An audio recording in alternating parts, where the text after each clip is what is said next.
in Iran, where many of these injured were taken, and day two, and this particular facility too seems to be injured, seems to be damaged. Okay, let me go across to Yasir Nazifi Gilawan, who's a Tehran-based journalist. Yasir Nazifi, can you hear me? Good evening.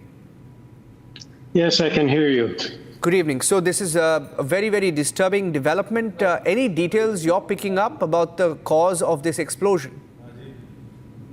No, so far there have been speculations about the causes of the incident. However, I think it is too early to come to a conclusion to decide what is the real cause of it. Because at the port, it is usual to reserve or preserve highly explosive material. So it can be just a simple accident. Or at the same time, there are also speculations that because of the current undergoing negotiations between Iran and the US, it can be natural to have some sabotage operations so that it will hurt the process of negotiations.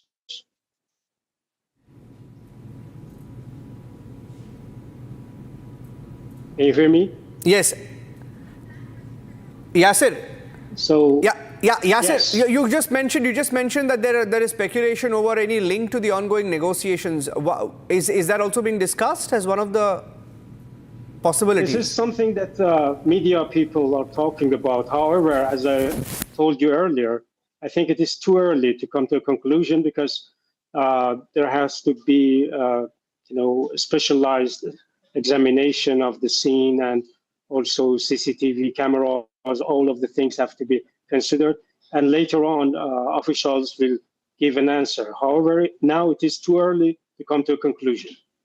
But the scale of the explosion is so big, and so far, more than 400 people have been hospitalized.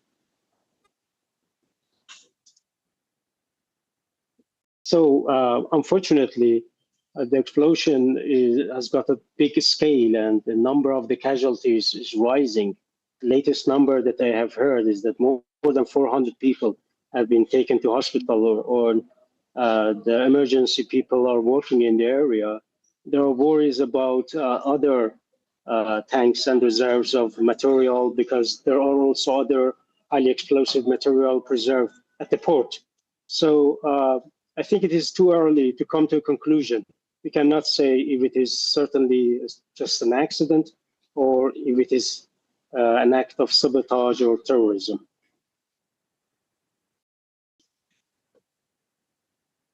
So I want to underline it. Please keep in mind that at this stage, nobody can be sure what is the real cause of it. It can be simply an accident because at the port, they do transport and they send and receive highly explosive material. And at the same time, media people have their own speculations, but it is too early. So we don't have to jump to the conclusion and say that it is an act of terrorism. I think it is. It will be seriously biased or a misunderstanding because it will cause more misunderstanding if we come to a conclusion at the current stage. We have to wait.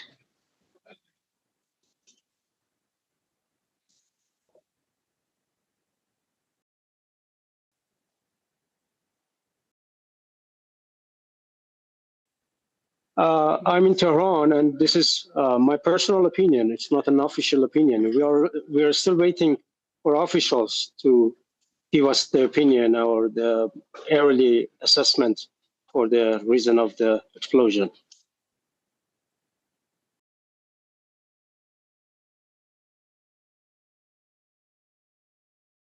So the number so far, more than 400, around 406 people have been mentioned in by emergency officials and hospital officials. So it's a big number. It shows that it is a very big scale of explosion.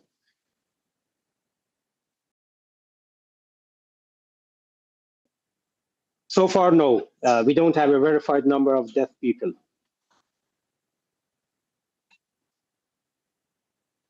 But it is expected to have some people died in the accident. It's quite natural for such a big explosion. We will have some people died.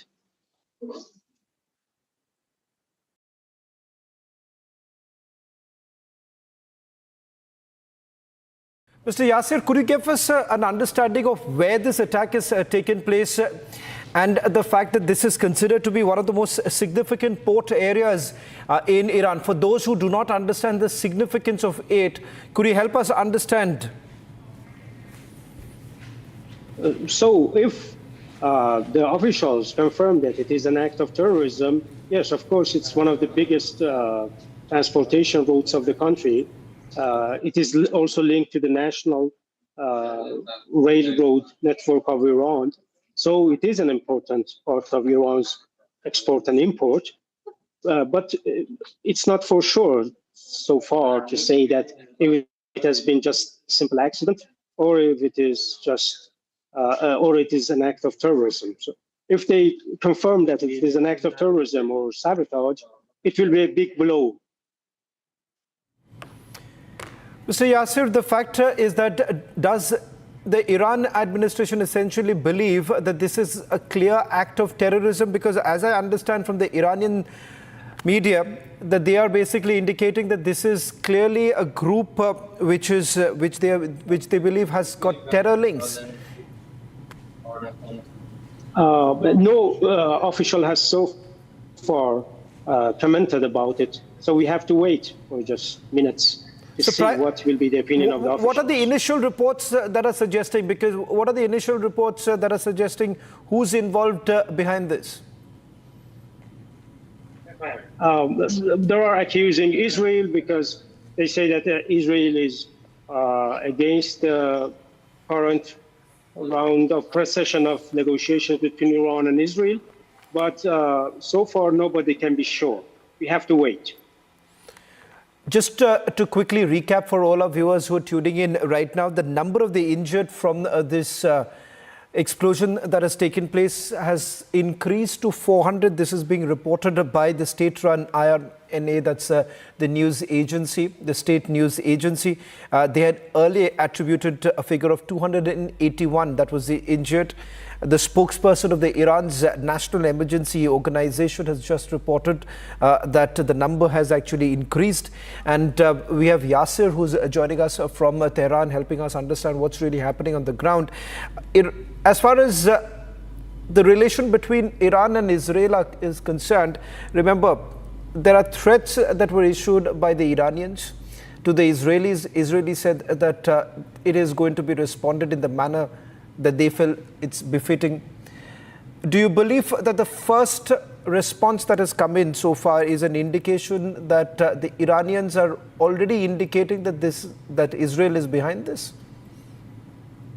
You know, the point is that since last month, the Supreme Leader warned officials in Iran that there should be a high status of alert for security officials and intelligence apparatuses. So Iranian officials have been waiting or have been expecting to have sabotage operations or terrorist attacks like this. So there may be some officials who may jump to the conclusion and say that it is an act of terrorism by Israel, but we have to still wait to see the result.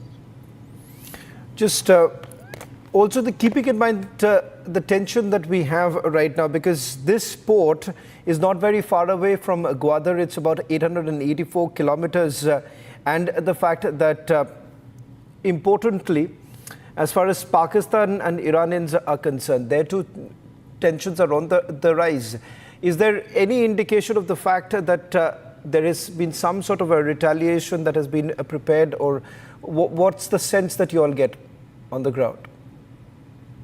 No, the rivalry between the two ports of Iran and Pakistan are about the Iranian port of Chabahar. It is far from the port that is in the news today. So I think it's out of discussion, and it's not included in the assessments, because normally this port will not have anything to do with the Pakistani port. Okay.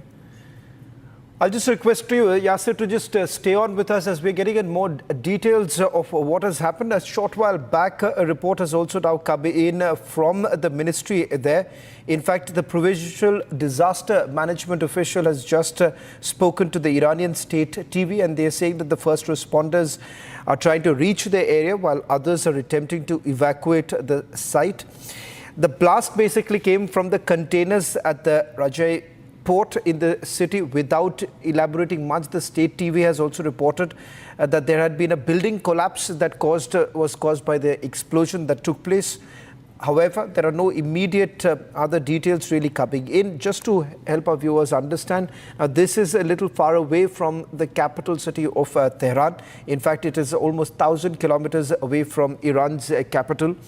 And it's on the Strait of Hormuz, the narrow mouth of the Persian Gulf, through which this, remember, a large transportation of oil essentially takes place. So on your screens right now, these are multiple images that are now coming in from Iran. The blast has basically taken place as Iran and the US also met on Saturday in Oman for the third round of negotiations over Tehran's rapidly advancing nuclear program. Because remember, the United States of America also indicating under Donald Trump that negotiations can actually take place with the Iranians. Now, with this explosion that has taken place, Iran hasn't really made it very clear whether at all this is a terror attack or this is because of what we have seen in the past too, because most of these infrastructure that you have in Iran, they are aging, and it could have been damaged in the blast, but that clarity hasn't really come in because similar blasts have taken place in the past. But having said that, the number of injured has basically increased to almost 406, and this number is coming in from state-run news agency. They are now saying that it has increased from 281 to 406. Let me see if we can go back to Yasser, who's joining us from Tehran. We'll try and see if we can go back to him in a short while from now. And I'll just recap for everyone who's tuning in right now. The blast basically took place at the Rajai port, which is just outside Bandar Abbas. This is again a major facility for container shipments for the Islamic Republic that basically handles about 80 million tons of goods a year. That's the capacity that this port has. We are being told that because of the explosion, a building also collapsed in the area. That could be one of the reasons why the number of injured has actually increased. We'll just try and see one of the visuals that are coming in. There are some that we could just play up right now and see if we can hear what's happening on the ground.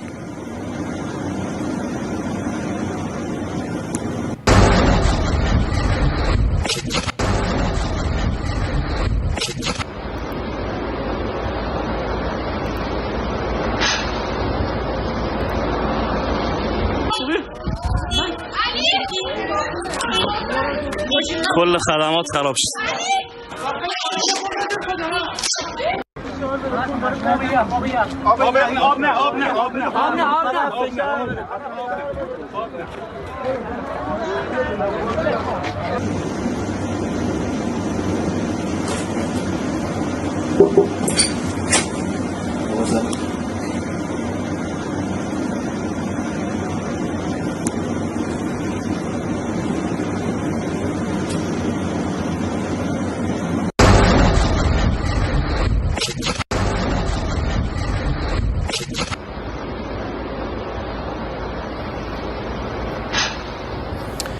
But in fact, news agency of Iran has also now posted another footage of the injured men who are lying on the road. There's absolute confusion on the streets right now as the rescue operation basically continues. Another word coming in from the state TV. They're basically also looking at the aspect of negligence in handling inflammable materials that they are saying could be a contributing factor. So there is no clarity whether at all this is some sort of an attack or this is just an explosion that has taken place in the container, because in the past too, ladies and gentlemen, many explosions have been reported from the same very area because the infrastructure in this area, in this particular port, happens to be quite old. They're aging infrastructure, and that could be one of the reasons why the explosion has taken place. I'm also quoting a statement that has just now been put out by the National Iranian Petroleum Refining and Distribution Company. They say that the explosion and fire in Shahid Raji port has no connection to refineries, fuel tanks, distribution complexes and oil pipelines related to this company. A big news coming in from Iran as we keep tracking closely.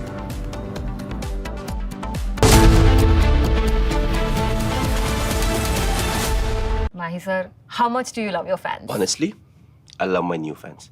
पुराने वाले बेकार में शोर करते sir fans हैं शोर तो करेंगे ही ना नए वाले नहीं करते and they listen to what I say. The new generation Orient BLDC fans. Super silent performance with voice control. सिली में आए तो और Cricket fans. अब आया असली स्वाद। अब आया स्वाद। जब स्वाद के पड़े हो लाले तो MDH का चंकी चाट मसाला डालें। MDH का Chunky chaat masala. MDH. As far as the strike options are concerned for the Indian Armed Forces, so you see the first priority will be the launch pads, the terrorist launch pads from where these terrorists come in. They basically take harbor or take rest. Then they reorganize and regroup, and from there they are dispatched by the Pakistan fraternity. And so keeping this in mind, we have places like Muridke, then you have Shankargarh, Bimbar, then Kotli, you have a place called Samani, then Rawala Kot, Lipa, then you have... RSJ, you don't just learn journalism. You walk the hall with the people making the news. From the newsmakers to political leaders to defense experts, all at the Republic headquarters. It's the only place where you can learn and build your network. Apply now.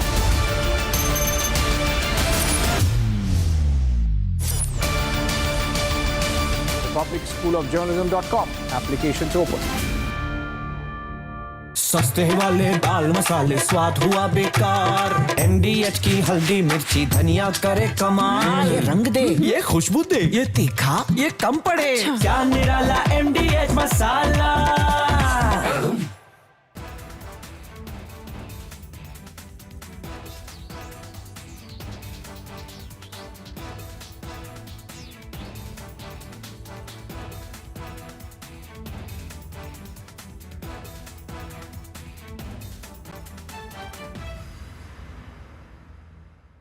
जुल दे यार तुम मौत की कसम इधर गेंद है गुंडे गुंडे बेटी गुंडे আপনি বলুন হিন্দু বলে বেরোছে বলুন কাল রাতে আমাকে বলেছেন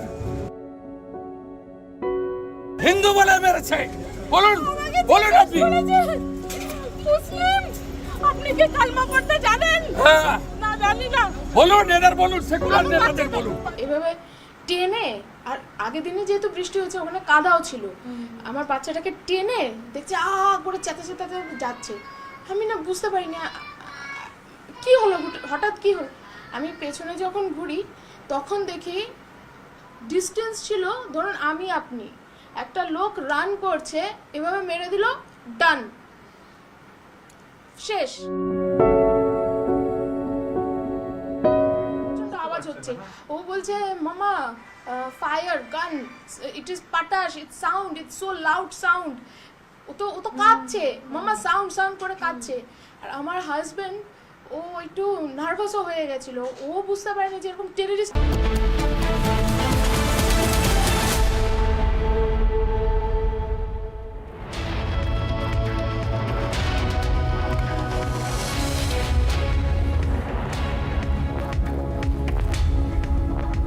It's 5:30 and you're watching Live and Breaking with me, Shavin Sen. Our focus on the multiple combing operation being carried out in Kashmir following the Pahalgam attack. We'll get you all the latest in this bulletin. But up first, let's take you through the headlines we're tracking at this hour.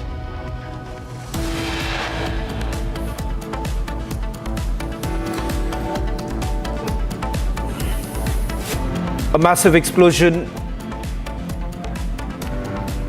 Anti-terror operation being carried out in Kulgam, and several other combing operations also being carried out in the Jammu division.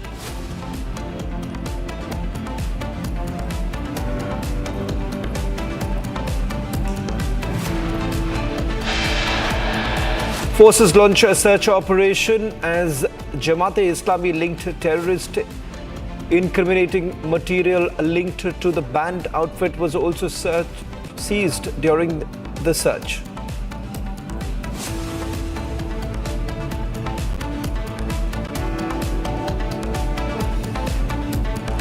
Indian Army successfully busted a terror hideout in the Machal area of North Kashmir's Kupwara district. A large cache of arms and ammunition have also been recovered, including AK series rifles.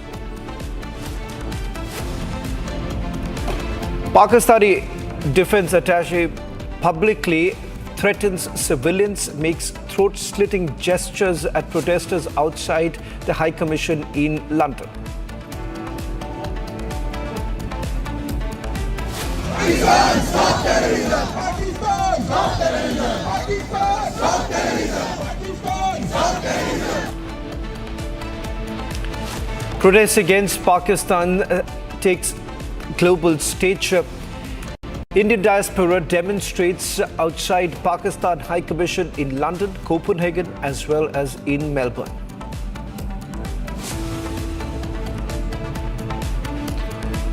Explosion at Iran's port city, at least 520 people injured.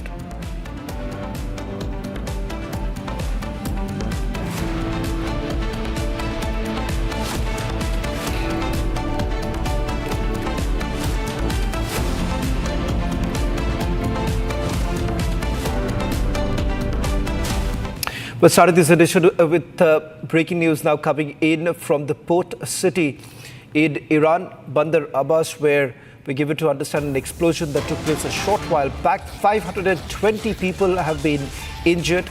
Iran has now ordered a probe into the Bandar Abbas explosion. They're essentially not ruling out the possibility of this being a terror attack. But having said that, there's no official statement that Iran has put out as yet.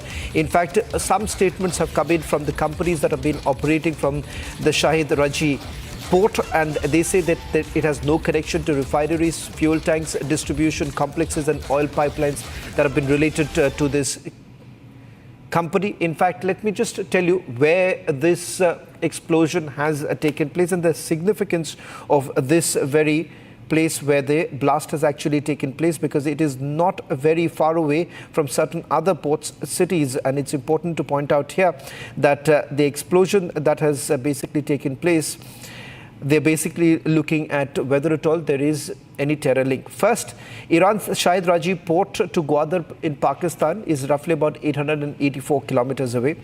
Shahid Raji to Chabar port is about 690 kilometers, and Chabar to Gwadar is about 200 kilometers from Karachi. Now, important to point out here on the screens, what you see, these are the latest images now coming in, put out by the state media a short while back, where they're saying that about 520, that's the latest coming in, those who have been injured in the explosion that has taken place.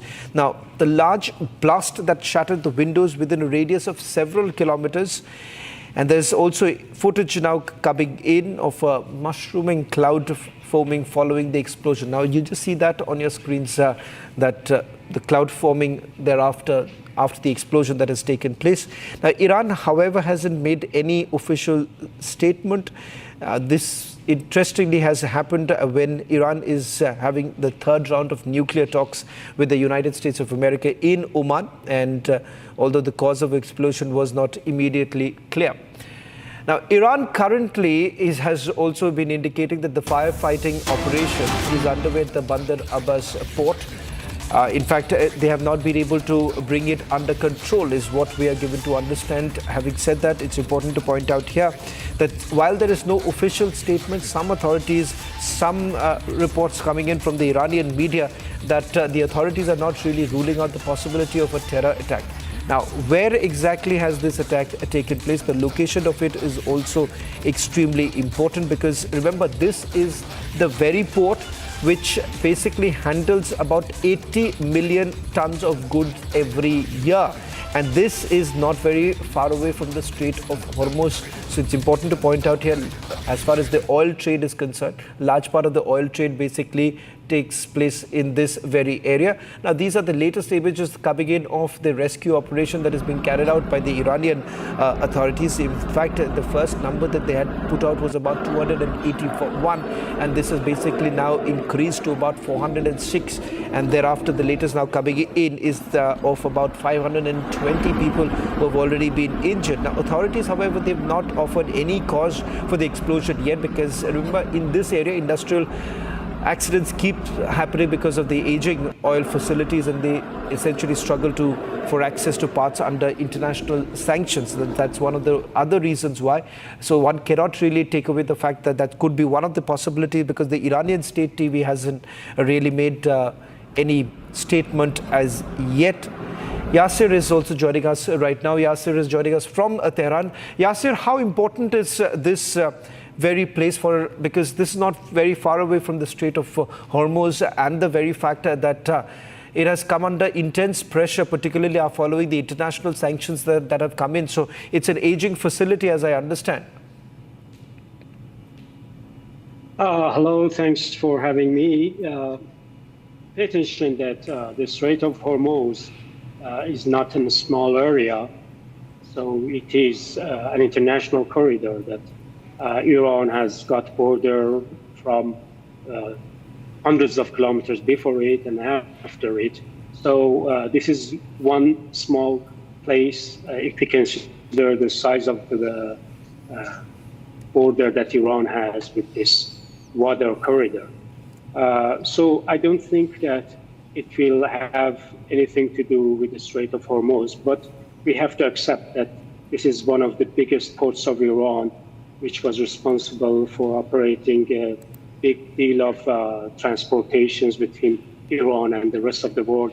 The port was having ships from 80 other international ports from all over the world. So it is considered one of the biggest ports of Iran, in touch with other international ports from all over the world. So I read in the news that the Iranian ambassador to Beirut has said that the size and the scale of the explosion is not as big as the one that we had in Beirut in 2020. So they are saying that I just asked other officials and other people who were good aware of the earlier stages of the accident. They have been following up. They told me that the incident started with a small fire, and the fire led to explosion because of the high temperature that naturally that area has, and also there are so many containers of chemicals stored there. So for a place with so many chemical reserves and tankers and installments there, it is quite natural that high temperature plus fire can cause to big explosions. Also, I saw that people from the Disaster Management Organization of Iran has said that they had reviewed the place and examined the place 2 months earlier, and they had officially issued warnings for the local people there that the restoration process is not safe. So they are saying that even now that we are not able to determine what is the real cause of the incident, but disaster management officials are saying that they had already issued warnings 2 months earlier for weak standards of preservation of chemicals. So the probability for not having anything about sabotage or terrorism is higher, because it looks like that the standards of preserving chemicals hadn't been observed there, and they had received warnings from other officials. So I think that so far we can majorly think about it as an act of accident or something that happened, unfortunately. And we cannot say that it is an act of sabotage. Yasser, growing concern whether at all this is a terror attack, because some of your news agencies are now reporting that the authorities are not ruling out the possibility of a terror attack. Put this into perspective, because Iran is currently having a negotiation going on with the United States of America in Oman. This is with regards to the nuclear trade. But having said that, can this be taken away, given the fact that there has been a growing threat perception that the Iranians have been talking about coming in from the Israelis? Can this be said as a normal fire that has actually broken out, an explosion that has taken place, or there is something more than what meets the eye? You know, media people, because we always like to make it more interesting, and we will have more readership. So it's quite natural to say that the people start to speculate that there may be a chance that Israelis are behind the attack, or saying that other international players have been trying to ruin the current ongoing negotiations between Iran and the US. However, so far there is no strong, concrete piece of evidence to support that opinion. These are all based on speculations, and they are all grounded in imaginative minds of people. So we don't have anything to prove it.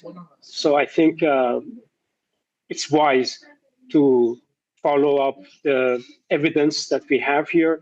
And as I said, disaster management officials have had interview in the last 2 hours, and they have said that they had issued warnings before, and both officials were responsible for preservation of chemical weapons, and the lack of good standards or poor standards of preserving chemicals can be the number one reason. And so far, we don't have anything, unless the excitement that the media people have to say that, okay, it is concurrent with negotiations. Now it is the third round of talks in Oman. It's near the Strait of Hormuz, or other things. All of these things can be just a media play that we cannot, as serious people, we cannot fall for them.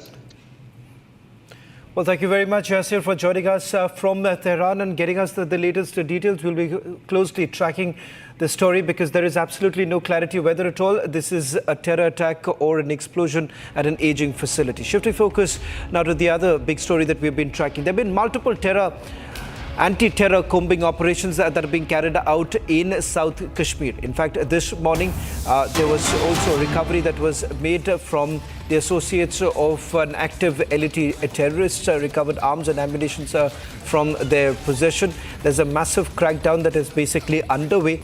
They're basically looking at the handiwork of several of the overground workers that have been actually linked with the arrests. In fact, there are 2 arrests that have also been made coming in from Kulgam.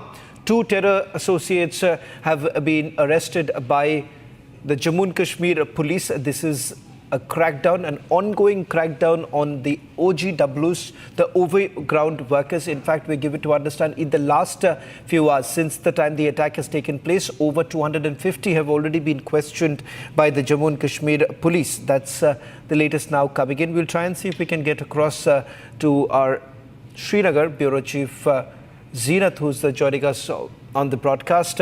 Zeenat, part of the anti-terror ops that are basically underway. In fact, we've lost the count of the number of anti-terror ops that are being carried out. Give us a sense of the operations that have been carried out since this morning, and who are these terror associates who have been arrested by the Jammu and Kashmir police?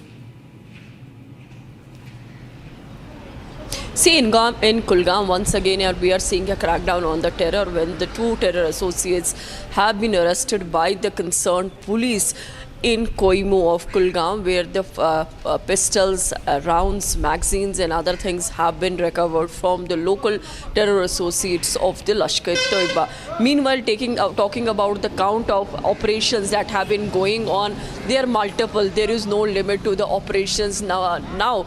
The way the combing or the CASOs or the DASOs, even targeting the hideouts are concerned, or taking people for the interrogation in the tent districts of the Kashmir Valley. We have seen the operations, the CASOs in Sirgufara, Koihama, then Virinag, Sirgufara side, then Hapatnad. These are some of the villages and the infiltration routes that the terrorists have used while infiltrating into the Baisaran village of Shopian, where this Pahalgam, where this incident has taken place.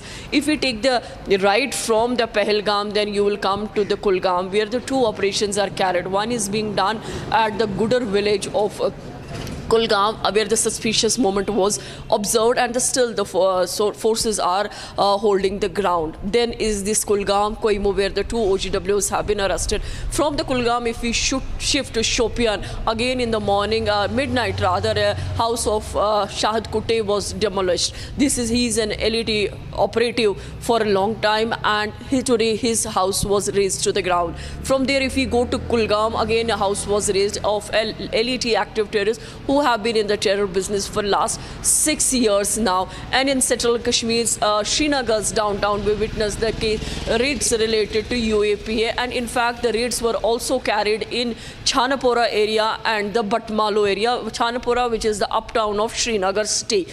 Then coming to the North Kashmir, in North Kashmir again an action was witnessed from Sopore, where again the CASO was launched, and also people were questioned from Kupwara. In Matsalbaul. Zirat, I'm sorry, some breaking news now is also coming in. There is some break. I'm sorry to interrupt you. There's breaking news now coming in from Jammu.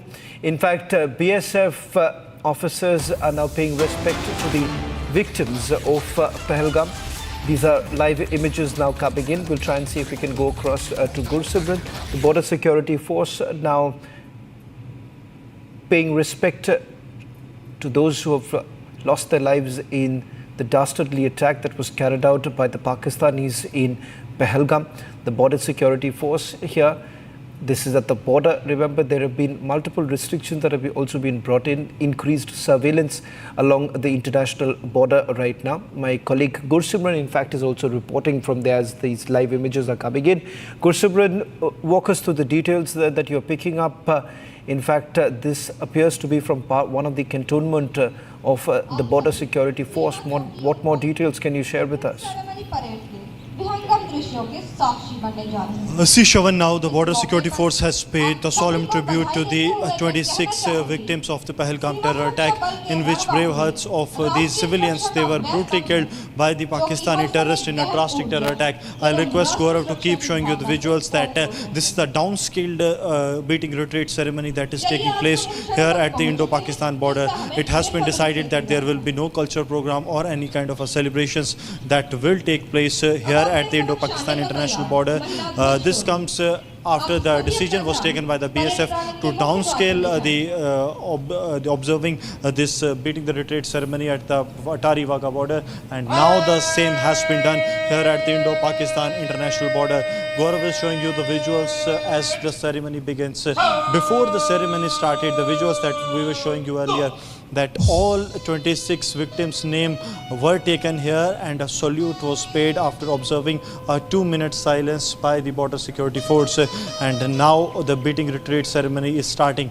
It's important to mention that this is one of the sensitive borders, the Jammu international border, because here there lies a threat of the Pakistan trying to disrupt the peace, and the peace here remains the priority of the BSF, but Pakistan is making desperate attempts. Yesterday, what we learned from the BSF sources that Pakistan has increased the deployment of the 13 Chenab Rangers along with the 14 and 26 Chenab Rangers that have been deployed along the Indo-Pakistan international border in Jammu, Kathua and Samba. And this border right now, from where we are reporting, we are 150 meters away from the Pakistani territory, and the zero line gates have been closed as a precautionary measure by the Border Security Force. Here, as you see, this is the display of the valor and the courage of the BSF, because this decision of carrying out the beating retreat ceremony at the international border was taken by the BSF, though it was objected by the Pakistani side, stating that they do not consider this as the international border but as a disputed line, what they called. But BSF made it very firm to the Pakistani side that their objections to any of the boundaries that has been demarcated along the international border does not hold any grounds, and that's why it was decided that the BSF will be carrying out the beating the retreat ceremony unilaterally on its own side every weekend, that is Saturday and Sunday. Though keeping in view the Pahalgam terror attack that has taken place, it was decided that the ceremony will be downscaled to only the drills that will be carried out during the ceremony, beating the retreat ceremony, and there will not be any of the cultural or the ceremonial program or the celebrations that will take place. And now in the frame you see, this is the BSF Mahila Wahini. These are the women soldiers of the border security force that are carrying out the drills. This sends a message of the BSF's valor and the BSF's commitment towards securing the borders. It's important to mention that this border has seen. Well, that's the live report now coming in from Jammu as the Border Security Force also carries out their drill. Shift to focus now to the search operations that are basically underway at multiple locations in the Kashmir zone. Let's shift our focus to Pahalgam. In fact, we're being told that search operations are being carried out in Kulgam, Sopore as well as Kupwara, and there's a massive search operation that is basically underway at three locations in Kashmir as we speak right now, starting from Kulgam, Sopore as well as a few other locations in Kashmir. Let me also go across to my colleague Arawat, who's joining us from Pahalgam. Arawat, what more details are you picking up? Are these searches being carried out only by the Jammu and Kashmir police? Yes, Shaman, we have seen the search operation is continue not only here in the Pahalgam, but we have seen the search operation has started in the North Kashmir's Baramulla district. In Baramulla, if we'll talk about, there are the 6 anti-terror protests which are underway. Also, if we'll talk about the Central Kashmir, Srinagar, in the downtown area, we have seen that the multiple locations was raided out by the joint security force. Also, the ongoing operation here is underway in the Pahalgam. Also, the search have been also started in the Muran area of South Kashmir's Pulwama, where we have seen that after receiving credible intelligence-based input by the joint security forces, a joint search operation have been launched in the Muran area of South Kashmir's Pulwama. Same kind of operation is also underway in the South Kashmir's Kulgam area as well as in the Shopian. It indicates the alertness of the forces. We have seen the deadly attack in the South Kashmir's Pahalgam, in which we have seen that the 26 lives was lost their life in the deadly terror attack. Then after we have seen that these kind of anti-terror protests activities are taking place in the various parts of the Kashmir, and we have seen these search operations are being carried out by the forces in the parts of the Kashmir Valley. Yes, Shaman. Well, thank you very much, Arawat, for getting us the latest details. But before I just let you go, one quick question with regards to those attackers who are still at large, the terrorists who are still at large. Any further information now coming in from the Jammu and Kashmir police with regards to those who have been identified? Are they saying that there were more terrorists who were involved?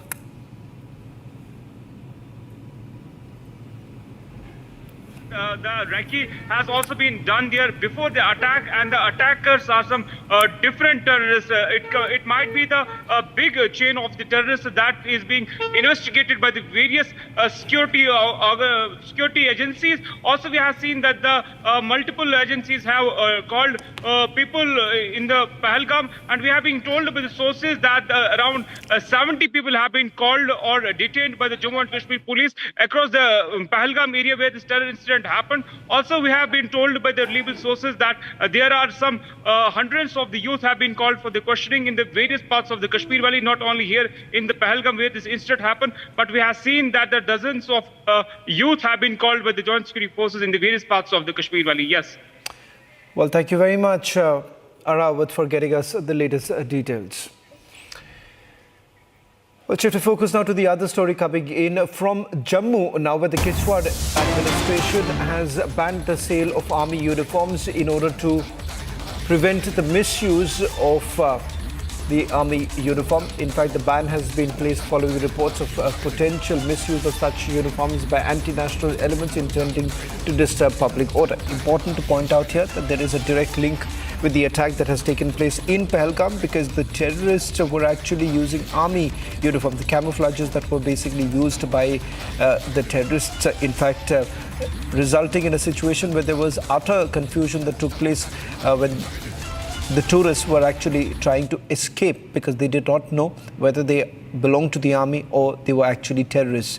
That is one of the reasons why this decision has now been taken by the Keshwar administration to ensure that army uniforms are not sold, and the fact that to prevent the use of it, there's a complete ban on that.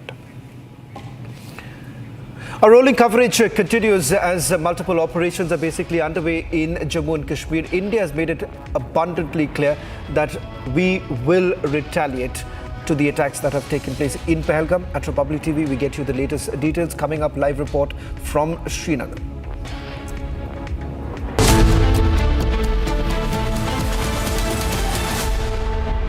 Mahi sir, how much do you love your fans? Honestly, I love my new fans. पुराने वाले बेकार में शोर करते sir fans हैं, शोर तो करेंगे ही ना? नए वाले नहीं करते. And they listen to what I say. The new generation Orient BLDC fans. Super silent performance with voice control. Silly me, I thought. Cricket fans.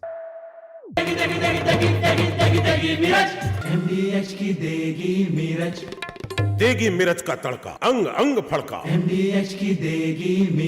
As far as the strike options are concerned for the Indian Armed Forces, so you see, the first priority will be the launch pads, the terrorist launch pads from where these terrorists come in.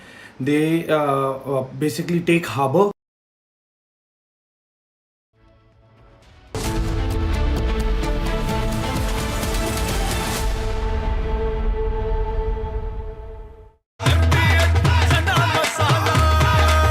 अब छोलिया हो या लोबिया, सफेद चने या काले चने, सब कुछ मजेदार बने।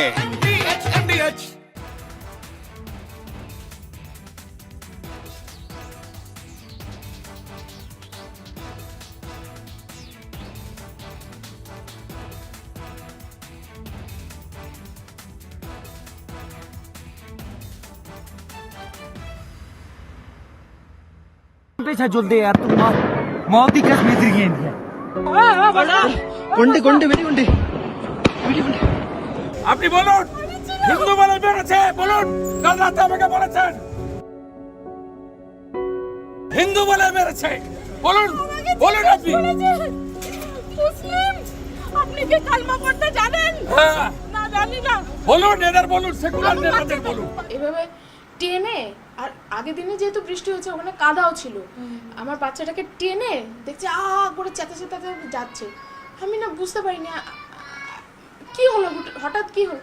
আমি পেছনে যখন ঘুরি তখন দেখি ডিস্টেন্স ছিল ধরুন আমি আপনি, একটা লোক রান করছে, এভাবে মেরে দিল, ডান, শেষ। আওয়াজ হচ্ছে, ও বলছে মামা ফায়ার গান, ইট ইজ পাটাশ, it's sound, it's so loud sound. ও তো কাঁদছে, মামা সাউন্ড করে কাঁদছে। আর আমার হাজবেন্ড ও একটু নার্ভাসও হয়ে গেছিল, ও বুঝতে পারেনি যে এরকম টেররিস্ট অ্যাটাক হবে। আর ততক্ষণ ওই টেররিস্টটা চলে এসেছিল, ওর এখানে একটা ক্যামেরা ছিল। তো ও বলছে যে কারা কারা মুসলিম সরে যান, কারা কারা মুসলিম সরে যান।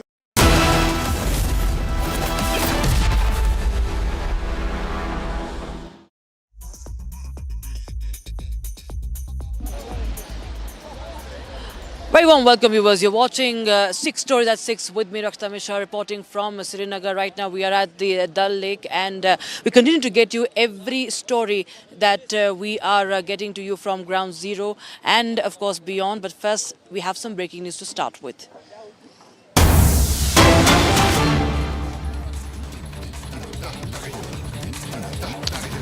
Right, we have update on the Kulgam anti-terror operation right now as we speak.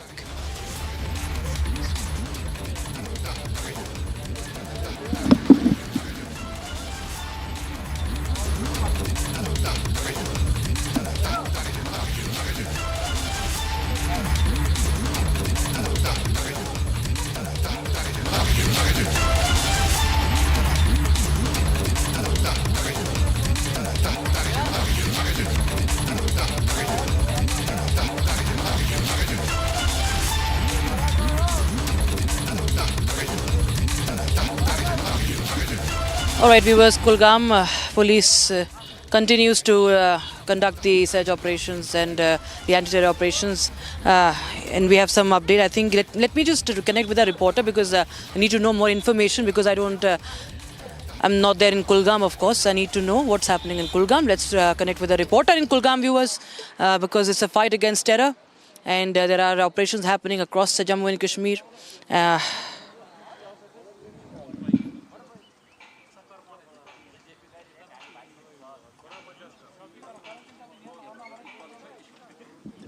In a joint operation with one Rashtra. Zina joins on the phone. Zina, tell us the latest update we have right now. We understand that 2 terror associates have been arrested. See, Rakshita, this is a news coming in from the Kulgam where the 2 terror associates have been arrested in Koimu, Kulgam by the concerned district police. In the some arms and ammunitions have been recovered from the possession and they have been taken into the custody. A fire has also been registered in this regard in the Koimu police station. Koimu, as Kulgam's part, is in news because Kulgam is already witnessing the 2 operations at present. One was this where the 2 OGWs have been arrested along with the arms and ammunitions, and the another one is in the Gudar village of Kulgam where the suspicious movement of the terrorists were observed by the joint forces. They tried to fire upon the suspicious movement, although no contact with the hiding terrorists has been established. The CASO was launched only after getting the credible leads upon the movement of terrorists or the presence of terrorists in the Gudar village of Kulgam. You remember just 2 days back there was another anti-terror operation that was carried by the Kulgam police in Ahrbal. That time the exchange of fire was witnessed and also the encounter started. First exchange of fire was reported around 4:30 or so in the afternoon, but taking an advantage of the darkness, terrorists then managed to escape from the Ahrbal of the Kulgam district.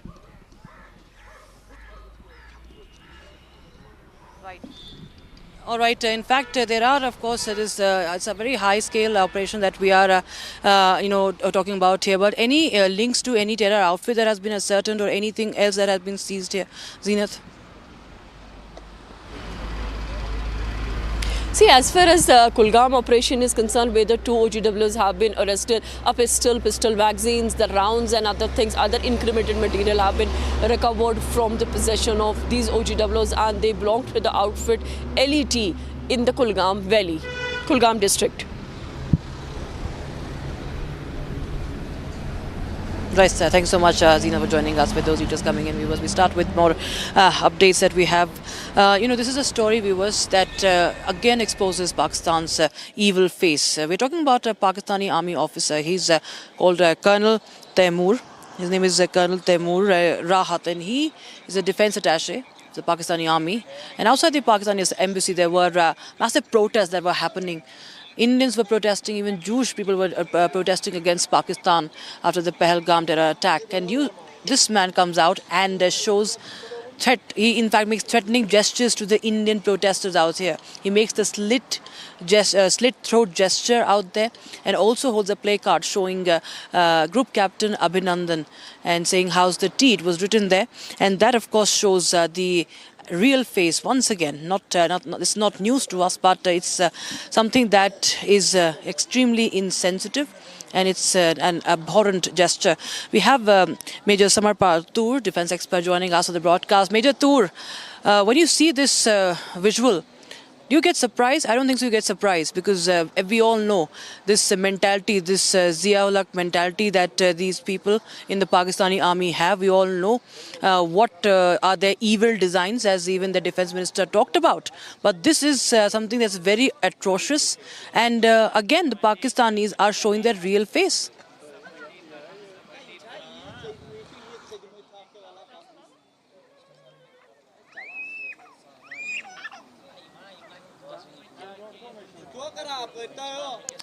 Major Tur, please unmute yourself. I think we are not getting your audio. If you could just please unmute yourself, sir.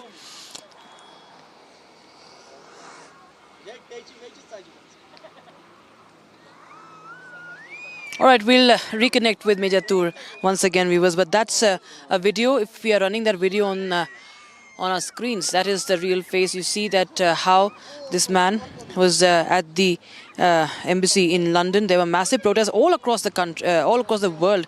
Pakistani High Commission balcony, Colonel Taimur, Pakistan Defence Attaché Colonel Taimur Rahat brazenly he rubs salt on the wounds of those innocent lives that have been lost, the innocent Indian lives that have been lost, and he clearly is showing that throat-slitting gesture, and he's pointing out to the Indian protesters there.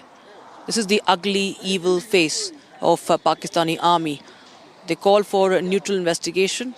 They are scrambling for options to how to cover up, but it's for the world to see, and it's the world to know who is behind this dastardly attack that has claimed the lives of 28 people. 26 innocent Indian lives have also been lost, and it's a clip that has gone viral. Viewers, Pakistan's defense attaché Colonel Taimur brazenly seen running his hand across his neck in a gesture to slit the Indian throat. Look at the mentality of a high-ranking officer of Pakistani army. Viewers, that's completely visible out there. His threatening gesture towards Indian protesters in London. And in fact, as we speak, viewers, there's some breaking news. There's some breaking news coming in right now. There are multiple raids that are being conducted in Srinagar also. We'll be reporting from. In fact, police have conducted multiple raids at least 64 terror associates in Srinagar. And overground workers and the terrorist associates are linked to the banned outfits. Remember, there are banned outfits like the Jamaat Islami also, and people linked to it have also been identified and questioned. And now we have raids that are carried out across Srinagar at the residences of individuals associated with terror outfits such as the Lashkar-e-Taiba, the Jaish-e-Mohammed, ISJK, JKLF and the TRF. So that's the breaking news we have right now. Overground workers, in fact, all across South Kashmir have also been arrested. At least 175 people already have been arrested. Viewers have been detained for questioning for their links to terror outfits, links to the terrorists after the Pahalgam terror attack. And overground workers now, even in Srinagar, 64 terror associates in Srinagar have been now raided. At least the residences of 64 terror associates have been raided in Srinagar. Zeenat joins us for more. Zeenat, well, this is of course a huge development. 64 terror associates in Srinagar itself have been raided by the police.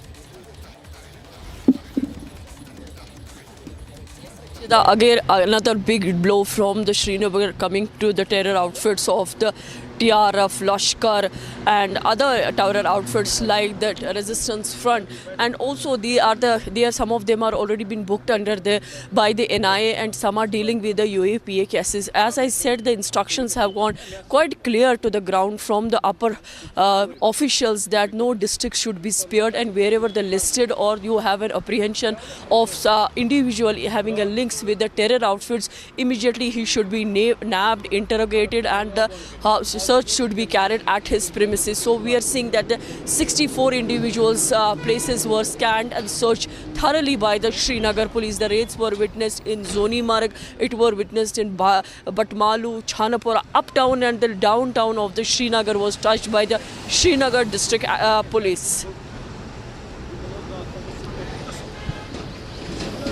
Yes, Zeenat, of course, this is a huge development because the idea here is that the agencies and the forces will not leave any nook and cranny of Jammu and Kashmir to find out those perpetrators. Anyone who supports terrorism in any which way will be cracked down upon, because this is something that the entire country, 140 crore Indians, are demanding, that there should be an end to this and there should be no more innocent that should be shedding their bloods anymore. Zeenat. Absolutely, Rakshita. See, the message on ground has gone clear. Whether he's from Jammu and Kashmir or from the army or from the CRPF, who's usually the part of outer border during the anti-terror operation, everybody has come under the one umbrella to fight terror in the Kashmir Valley, because the way the blood was spilled in the meadows of the Baisar and Pahalgam, those were the heart-wrenching scenes. In fact, this time the people of Jammu and Kashmir are coming openly and they're supporting the the police and the other security agencies, whosoever is having any information, they are coming happily to share the information about the moment or any other thing with the concerned police station or with the concerned people. This tells you that Kashmiris himself are united to fight against the terrorism that has definitely consumed the life of the three long decades. The life has been consumed, which has disturbed the economy, and it has also hit the economy under the belt. We are seeing still the Pahalgam wearing the deserted look.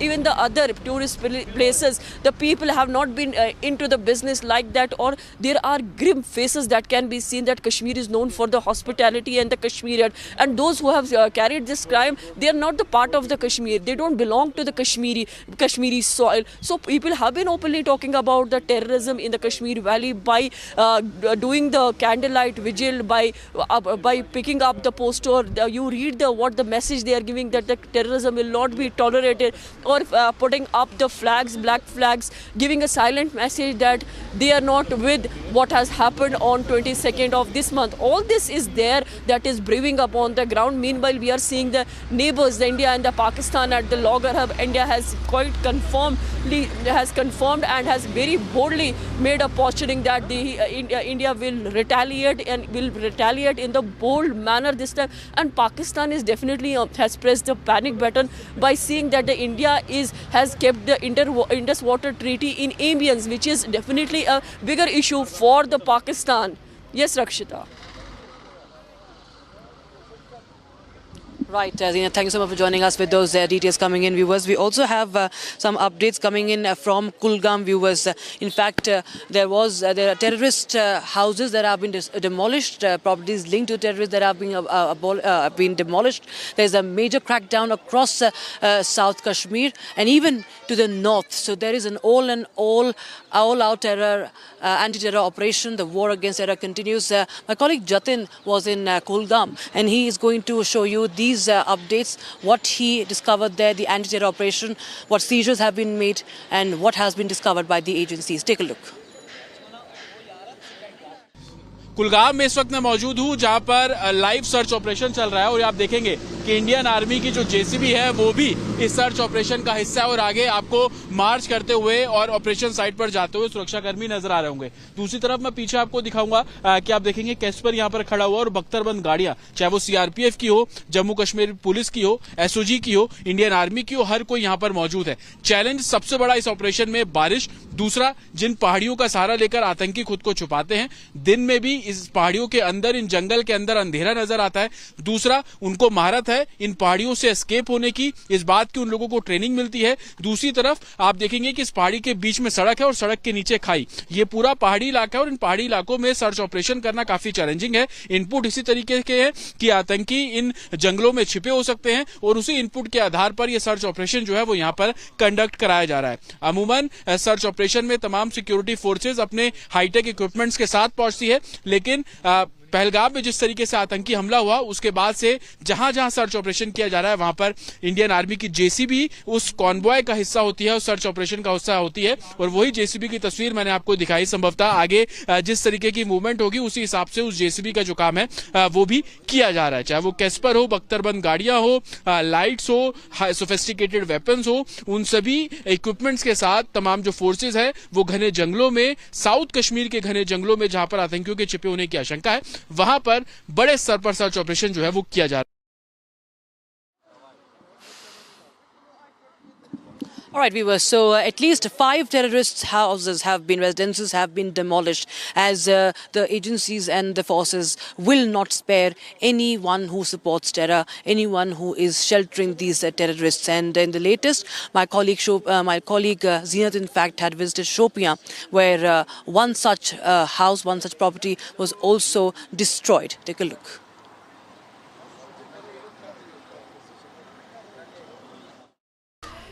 This is Zakir Ahmed Lashkar Toiba's terrorist residence, and this house has been demolished by the administration here. The demolition was carrying during midnight. This is a stark reminder to the policies of the government of Jammu and Kashmir and the government of India towards the zero tolerance policy against terrorism. This action is clearly aimed at disincentivizing local terrorism or any kind of support to to terror. A stern reminder to local youths that if they pick up the gun and join terror ranks, their families will have to pay the price. The families will also be denied the facilities of government facilities that includes the clearance, passport clearance, job clearance certificates and other things. But again, a stark reminder that if you support terrorism, then the government will come heavily on you. This is the house of the Zakir Ahmed, who has joined the terror outfit long back. He has been involved in the multiple killings as per the security operators here. And now here we see the family members after the demolition drive was carried by the administration. We see the inmates of this house collecting their valuables, whatever they are able to retrieve from the rubles, from the debris of this house. So the neighbors have also chipped in. But yes, the terror attack that was carried in Baisaran Valley of Pahalgam in South Kashmir, all these actions are coming after the incident, which is known now as the civilian massacre in South Kashmir. We are reporting from Sidhav Shopian. This is a part of South Kashmir here. Again, a demolition drive was carried by the administration along with joint forces. The house belongs to Shahid Kutte of LET. Shahid Kutte is known for his involvement in the terror attacks. In past, he has been involved into the targeted killings as well. But now his name has surfaced in Baisaran attack. One can see the visuals from this very place where the house has been demolished. It has been razed to the ground.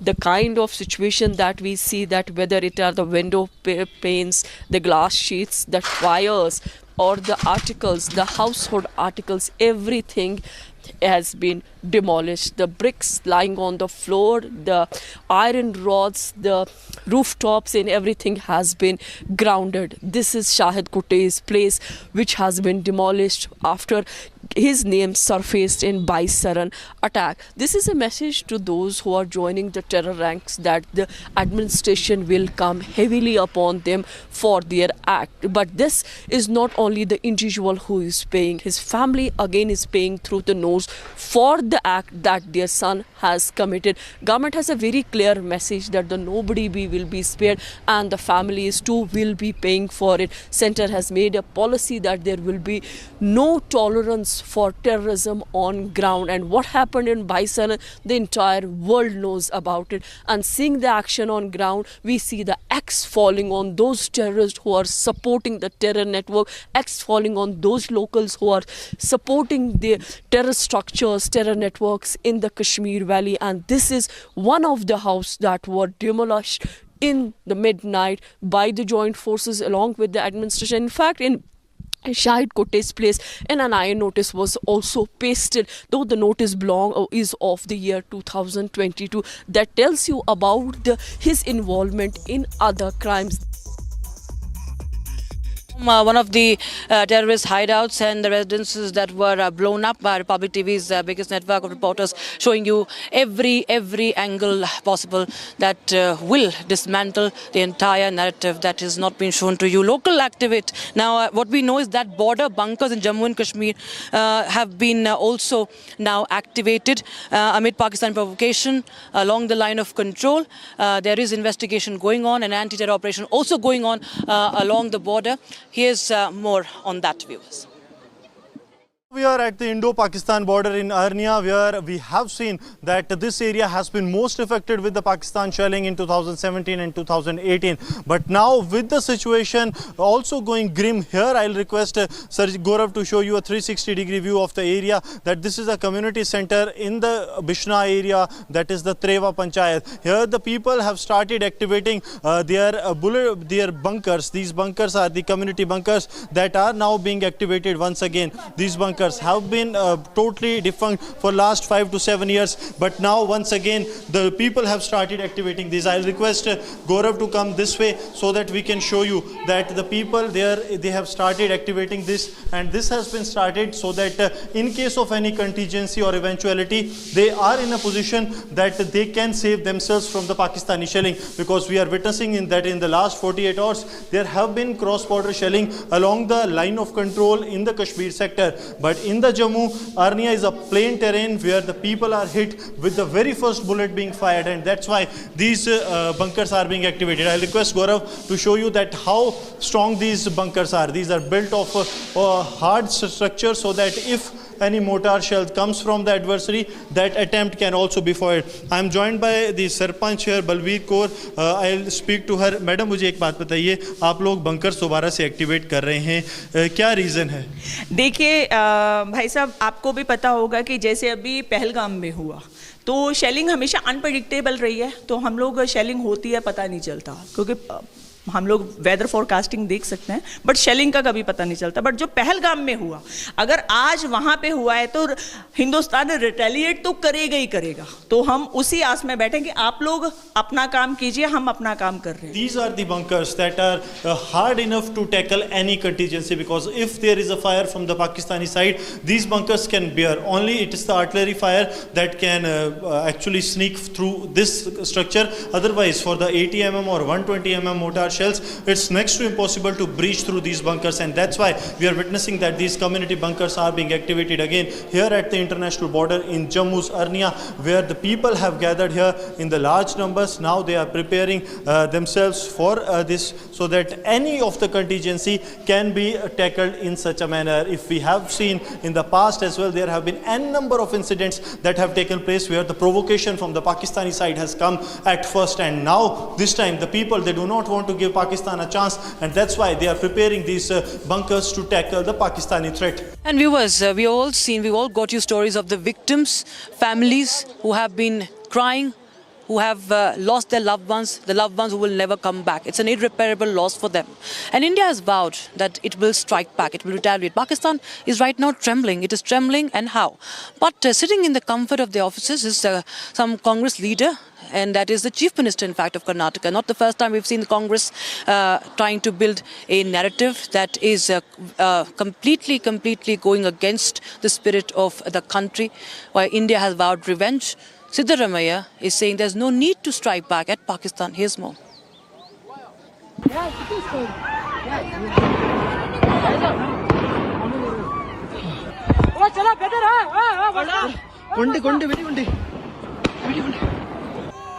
As more voices in the street called for a strong retaliatory action against Pakistan.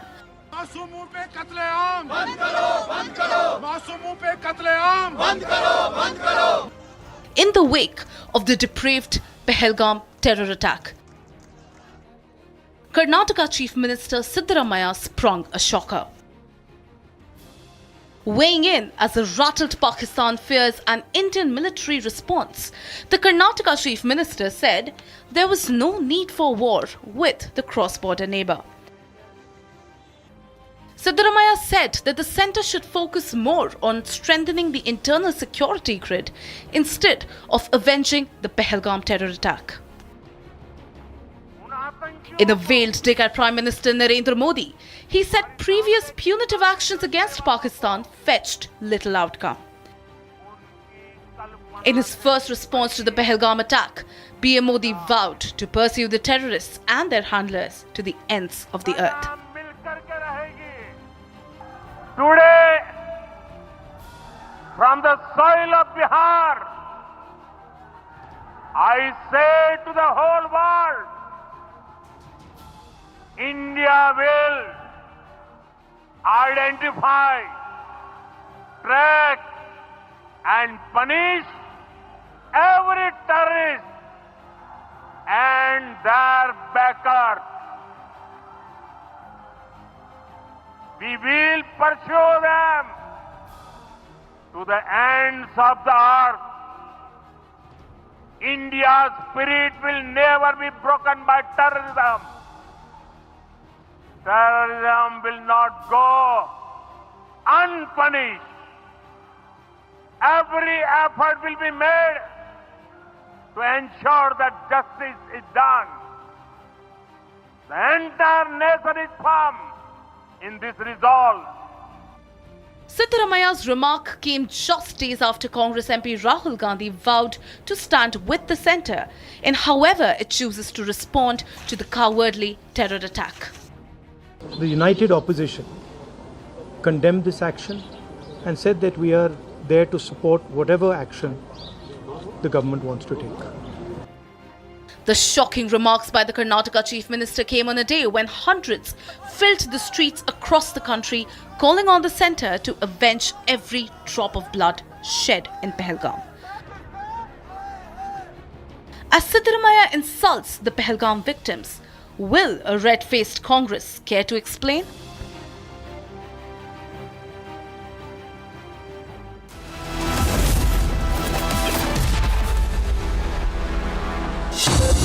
Summer is here. Is your home ready for the heat? Keep your roof cool and your home comfortable all summer with Roof Cool and Seal.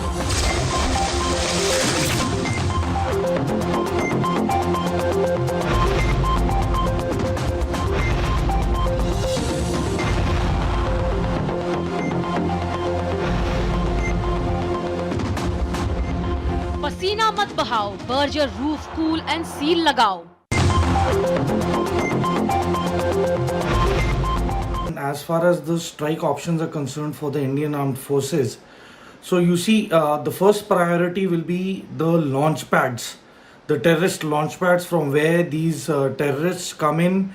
They basically take harbor or take rest, then they reorganize and regroup, and from there they are dispatched by the Pakistan fraternity.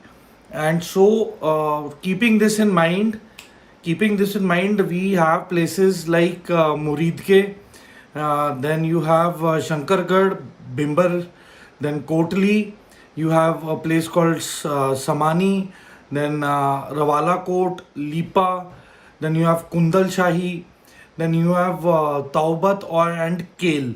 So these are the hubs where all the tanzeems are there. They are like, transit camps for these infiltrators. So when they are infiltrating or into India, or they are exfiltrating back to Pakistan from India, from our territory, so these are the places where they are received with open arms and given full support, which mainly includes arms. Republic positive influencer Vishal Khandenwal is narrating you the history of Pahalgam and how it has been a gateway to Amarnath Yatra. Let's watch it.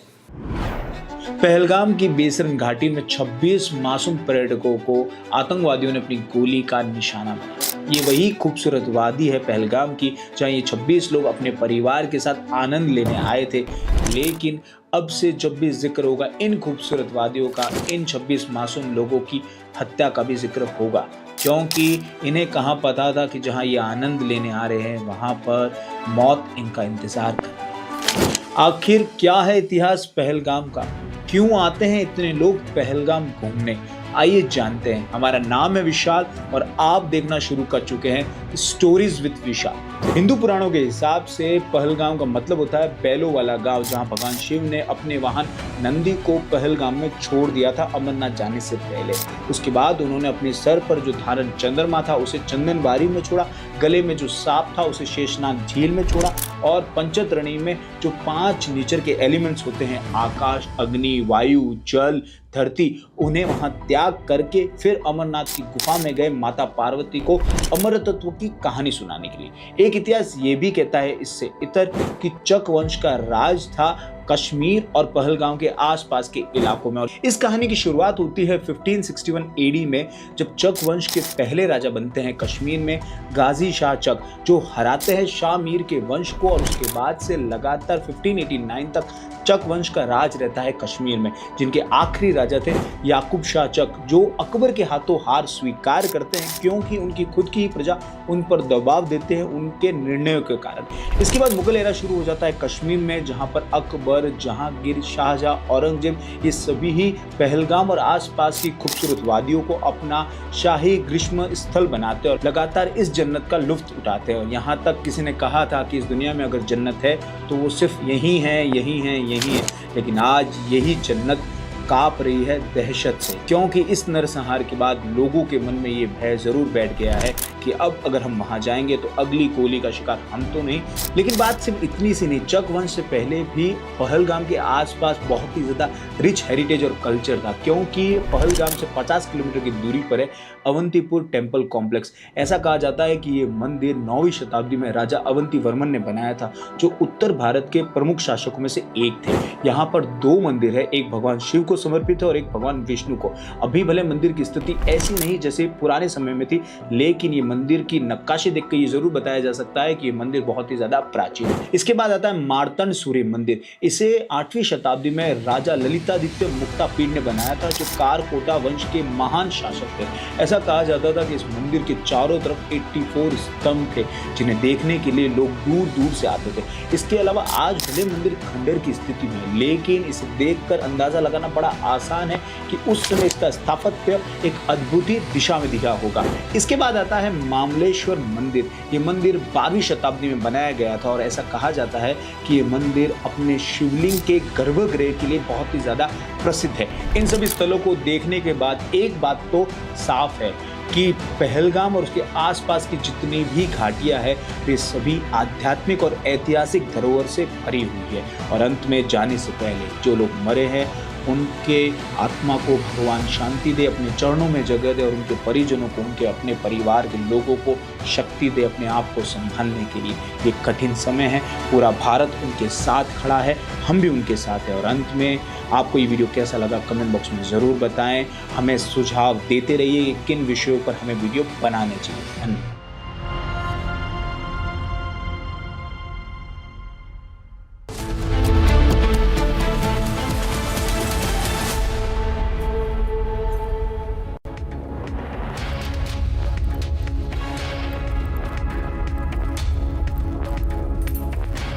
Thank you for joining us here on Republic TV as we focus on the anti-terror operations post Pahalgam terror attack. Here are the headlines this Saturday evening.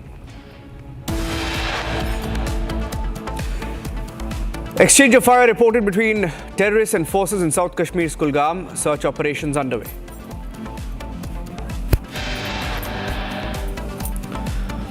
Forces launched search ops in Jamaat-e-Islami linked terrorist at his residence. Incriminating material linked to the banned outfit also seized.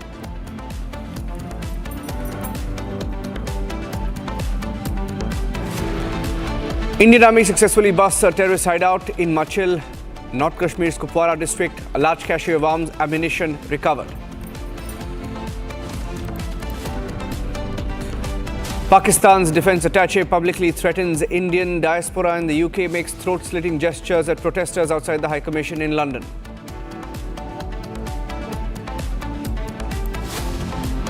Stop terrorism! Pakistan! Stop terrorism! Pakistan! Stop terrorism! Pakistan! Stop terrorism! Protests against Pakistan at the global stage. Indian diaspora demonstrating outside Pakistan High Commission in London, Copenhagen and Melbourne. A huge explosion in Iran's Bandar Abbas port. Over 500 injured, at least 4 killed.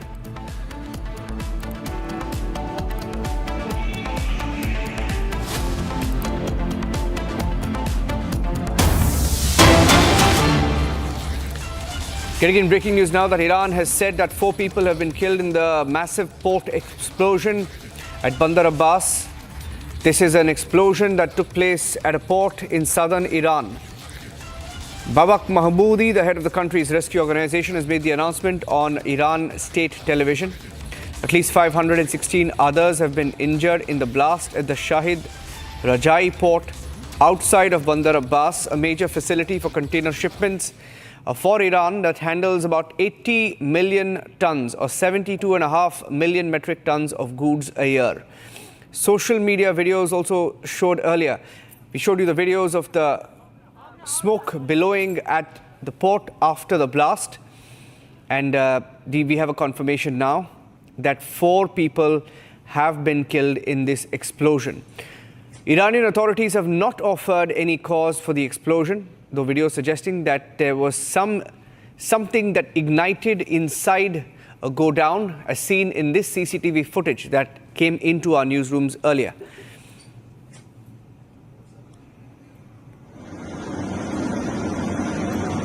In fact, getting in more inputs now that the provincial disaster management officials saying that everyone who was trapped in this particular site at the port were evacuated, taken to different hospitals.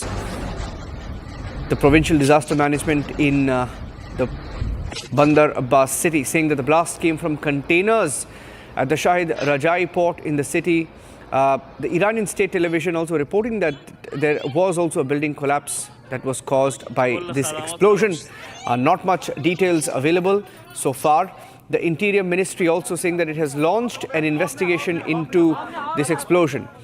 The Shahid Rajai port in Hormozgan province, around 1,050 kilometers southeast of Iran's capital of Tehran on the Strait of Hormuz, the narrow mouth of the Persian Gulf through which 20% of all oil trade passes.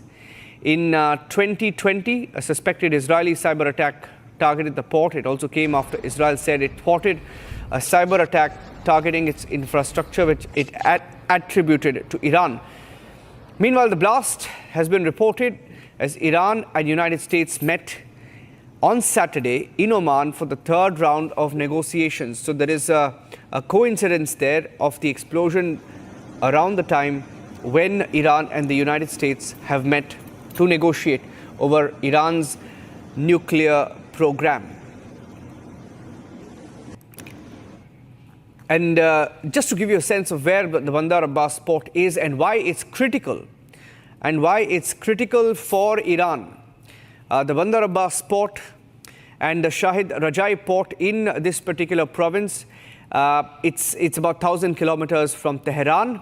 It's on the Strait of Hormuz. The Strait of Hormuz is the narrow mouth of the Persian Gulf, through which 20% of the global oil trade passes. And in 2020, this particular port also faced a cyber attack. It was suspected back then it could have been an Israeli cyber attack back then in the year 2020. 5 years later, there's been an explosion, over 500 people injured and 4 killed. Let's move on now and get you some more breaking news updates.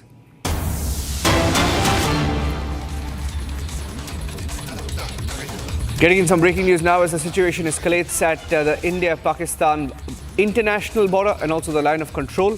The BSF has restricted movement of civilians to zero line on the India-Pakistan border. Civilians' access to zero line is barred in view of possible mischief from Pakistan. So these are measures that have been taken by the BSF in the last few hours. Gursimran is live with the updates. Gursimran.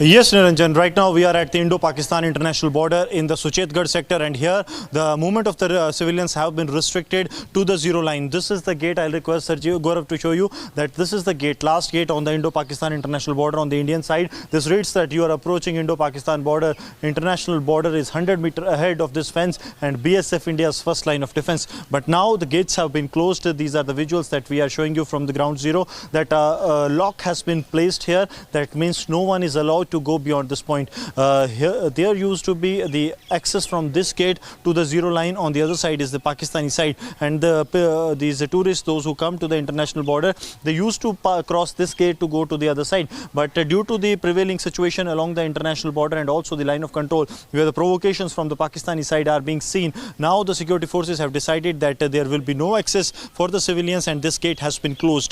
This is part of a multiple measures that the border security force has taken, starting from downscaling the Atari-Wagah border beating the retreat ceremony with gates being closed and no handshake with the Pakistani side, to downscaling the ceremony of the beating the retreat at the Jammu border, where the cultural programs and also the celebrations have been moved out and tributes have been paid to the Pahalgam victims by reading their names, following by a 2-minute silence that was observed by all senior officers of the BSF. And now this is another measure that has been taken, that is the restricted the movement of the civilians to the zero line in the Oktrai Suchetgarh border outpost by the border security force, because BSF knows that the Pakistan can resort to any mischief any given time, and they do not want any of the civilians to get hurt by the Pakistani mischief, and that's why this decision has been taken. Niranjan.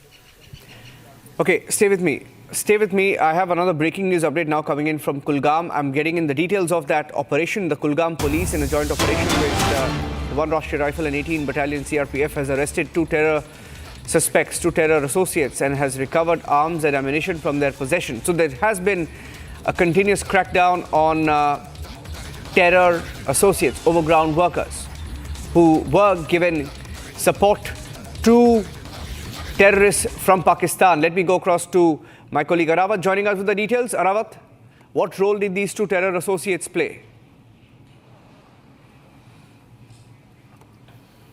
Yes, absolutely, Niranjan. We have seen that the cordon and search operation is on across Jammu and Kashmir. And this time, if we'll talk about, we have seen that in the South Kashmir's Kulgam district, we have seen that the 2 terror associates of the Lashkar-e-Taiba have been arrested by the joint security forces. And also, we have seen that the huge catch of arms and ammunition have been recovered. The same kind of operations are taking place in the parts of the Kashmir Valley after receiving the credible intelligence-based input that there is the movement of some terrorist supporters as well as the terrorists. That after we have seen there are the dozens of anti-terror operations who are underway across the Kashmir Valley. And if we'll talk about the Kulgam operation, it was the credible input for the forces. And then after we have seen the cordon and search operation was launched, and they have intercepted 2 terrorist associates of the Lashkar-e-Taiba, and the huge catchy have also been recovered. Then after we have seen that the few places have also been raided by the Jammu and Kashmir police in the various locations of the Kulgam. Yes. Thank you for joining us with those inputs. Let's move on now and get you some more reports coming in. Security forces have intensified the operations in Kashmir, in Jammu and Kashmir, following the Pahalgam terror attack. Now, overnight, a few homes of terrorists were destroyed in the valley. Here's a report on that. We are reporting from Sidhav Shupian. This is a part of South Kashmir here. Again, a demolition drive was carried by the administration along with joint forces. The house belongs to Shahid Kutte of LET. Shahid Kutte is known for his involvement in the terror attacks.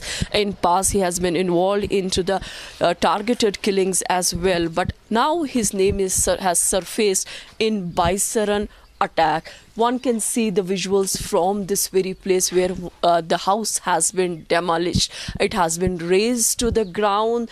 The kind of situation that we see, that whether it are the window panes, the glass sheets, the wires, or the articles, the household articles, everything has been demolished. The bricks lying on the floor, the iron rods, the rooftops and everything has been grounded. This is Shahid Kutte's place, which has been demolished after his name surfaced in Baisaran attack. This is a message to those who are joining the terror ranks that the administration will come heavily upon them for their act. But this is not only the individual who is paying. His family again is paying through the nose for the act that their son has committed. Government has a very clear message that the nobody will be spared, and the families too will be paying for it. Center has made a policy that there will be no tolerance for terrorism on ground. And what happened in Baisaran, the entire world knows about it.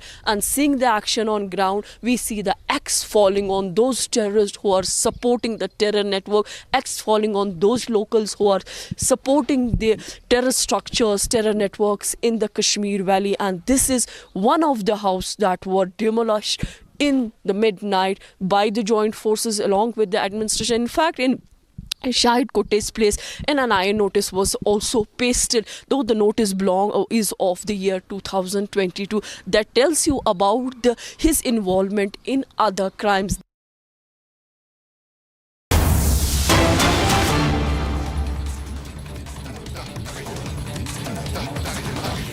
Getting in pictures of the BSF tribute, the BSF paying tribute to the victims of the Pahalgam attack. Live pictures coming in. Let's cut across straight with the audio, straight from the BSF's tribute to Pahalgam victims. अनुमति मिलने के पश्चात parade commander parade की कार्यवाही को आगे बढ़ाते हुए मेरा आप सभी से अनुरोध है कि राष्ट्रीय ध्वज को उतारते समय उसके सम्मान में कृपया अपने स्थान पर खड़े होकर राष्ट्रीय ध्वज को उचित सम्मान दें।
पवन सर थोड़ा पीछे आइए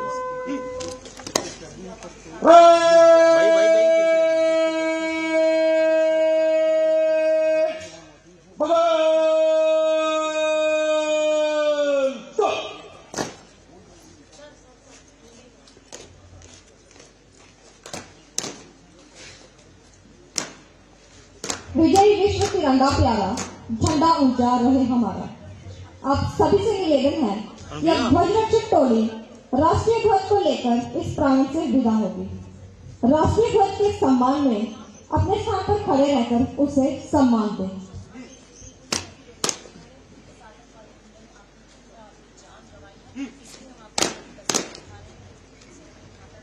राष्ट्रीय ध्वज रक्षक टोली बाएं से बाएं दिशा बदलते बाएं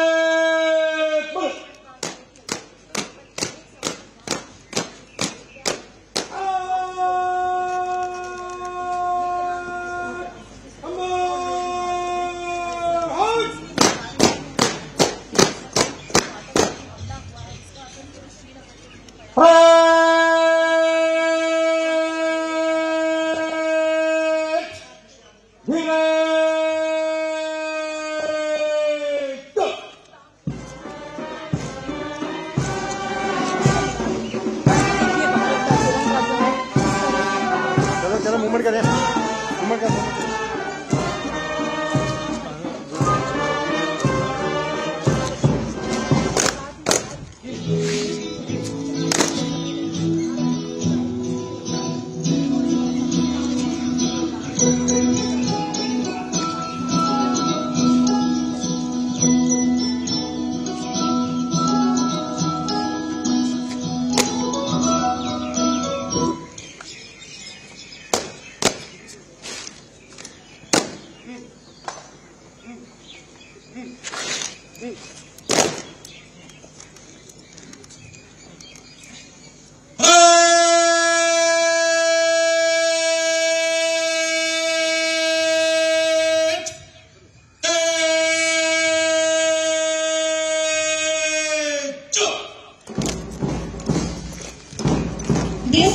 तिरंगे को जिससे तेरी शान है हमेशा ऊंचा रखना है इसका जब तक दिलों में जान है।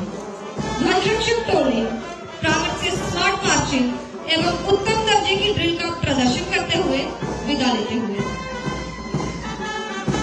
आज की ये बेहद खास शाम अपने अंत तक आ पहुंची है, परंतु विदा लेने से पहले आप सभी ने हमें अपनी उपस्थिति से अनुग्रहित किया। इसके लिए मैं महिला आरक्षक तनिष पहला 165 बटालियन कमांडेंट श्री अजय शर्मा और समस्त प्रहरी परिवार की तरफ से आपका पधारने हेतु हार्दिक आभार व्यक्त करती हूँ। धन्यवाद। जय Hind.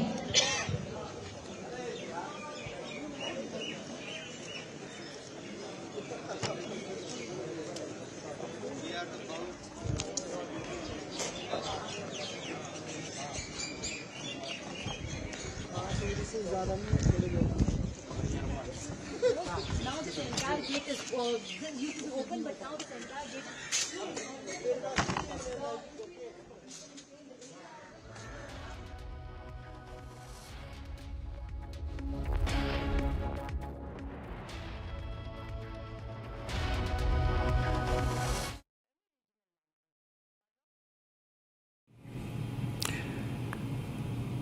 Pictures coming in from the India-Pakistan border in Jammu as the BSF pays tribute to the 26 victims of the Pahalgam terror attack.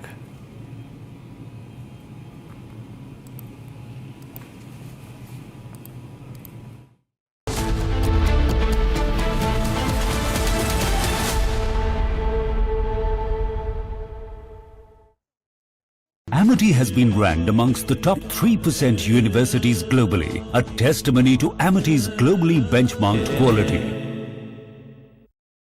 MDH का किचन किंग किचन में हो तो हम सब कुछ बना सकते हैं। बैंगन का भरता, आलू गोभी, भिंडी मसाला और भी बहुत कुछ। MDH. Mahi sir, how much do you love your fans? Honestly, I love my new fans. पुराने वाले बेकार में शोर करते। सर फैंस हैं, शोर तो करेंगे ही ना। नए वाले नहीं करते। And they listen to what I say. The new generation Orient BLDC fans. Super silent performance with voice control. सिली में आए तो और Cricket fans. सस्ते वाले दाल मसाले स्वाद हुआ बेकार। MDH की हल्दी मिर्ची धनिया करे कमाल। ये रंग दे, ये खुशबू दे, ये तीखा, ये कम पड़े। क्या निराला MDH masala.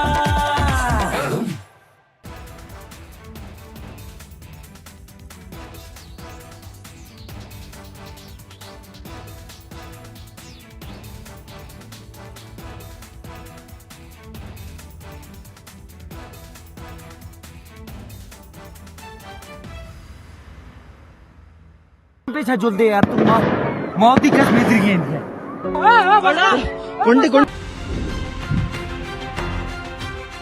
Republic positive influencer Astha Kotari talks about the 5 different forms of journaling. Let's watch it. A very important and fundamental aspect of mental and emotional wellness is something called self-awareness.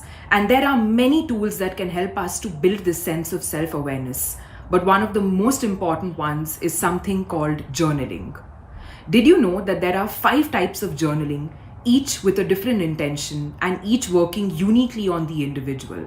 So let's explore them. The first one is something called gratitude journaling.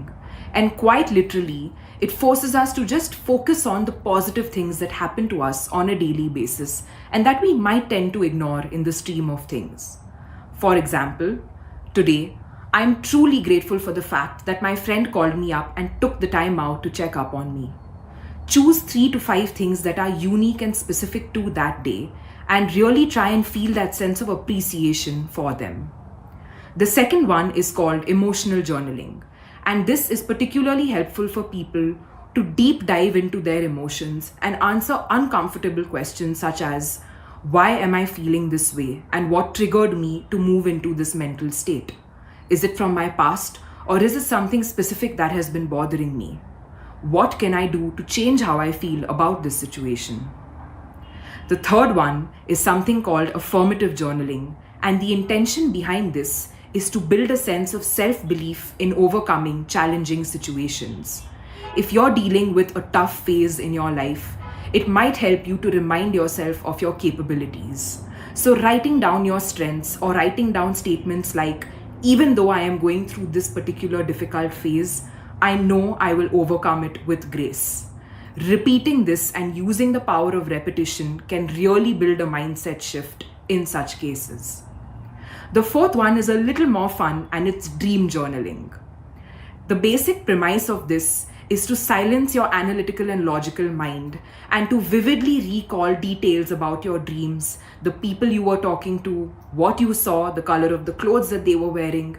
Remember, there's no right or wrong. Journaling is a very personal process, and the entire intention is for you to strengthen the relationship with your mind. The fifth one is for all the art lovers, and it's called art journaling. It involves bringing out all the crayons, colors, watercolors, and just letting your creative mind flow. Observe the colors, absorb them. There's no masterpiece that you need to create. The entire point, once again, is just to build the creative mind and watch how art can really do therapy. If you are a parent watching this video, these are great activities for you to do with your child over the weekend and to help them to explore themselves a little better. I really hope that you try these out and that this video has added value to you. So happy journaling.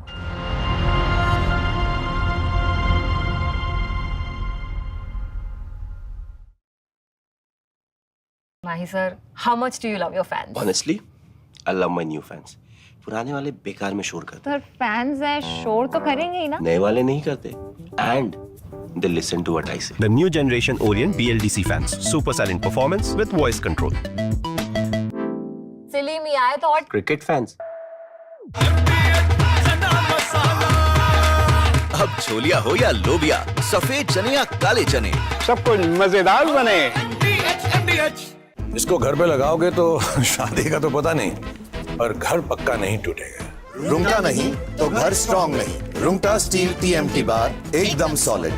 पहाड़ों में एक hiking ship भी बन सकती है। आपके घर के खाने में रेस्टोरेंट जैसा स्वाद ले आए MDH का शाही पनीर मसाला। पनीर को क्या मस्त बना डाला। As far as the strike options are concerned for the Indian Armed Forces, so you see Summer is here. Is your home ready for the heat? Keep your roof cool and your home comfortable all summer with Roof Cool and Seal.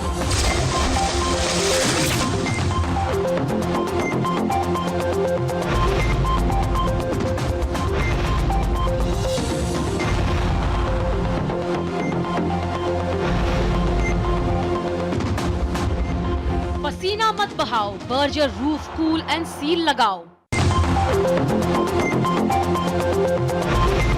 Amity has been ranked amongst the top 3% universities globally, a testimony to Amity's globally benchmarked quality. MDH का kitchen king kitchen में हो तो हम सब कुछ बना सकते हैं। बैंगन का भरता, आलू गोभी, भिंडी मसाला और भी बहुत कुछ। Mahi sir, how much do you love your fans? Honestly, I love my new fans. पुराने वाले बेकार में शोर करते सर फैंस हैं शोर तो करेंगे ही ना नए वाले नहीं करते and they listen to what I say. The new generation Orient BLDC fans. Super silent performance with voice control. सिली में आए तो और Cricket fans. अब आया असली स्वाद। अब आया स्वाद। जब स्वाद के पड़े हो लाले तो MDH का चंकी चाट मसाला डालें। MDH का Chunky chaat masala. MDH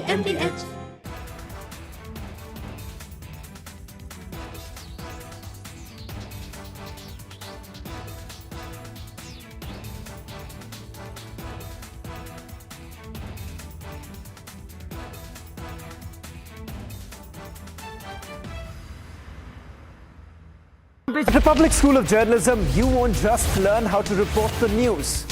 You will learn from the people who shape it.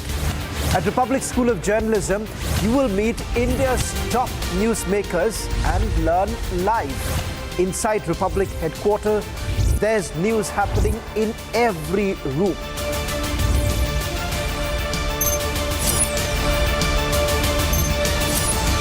Apply on republicschoolofjournalism.com.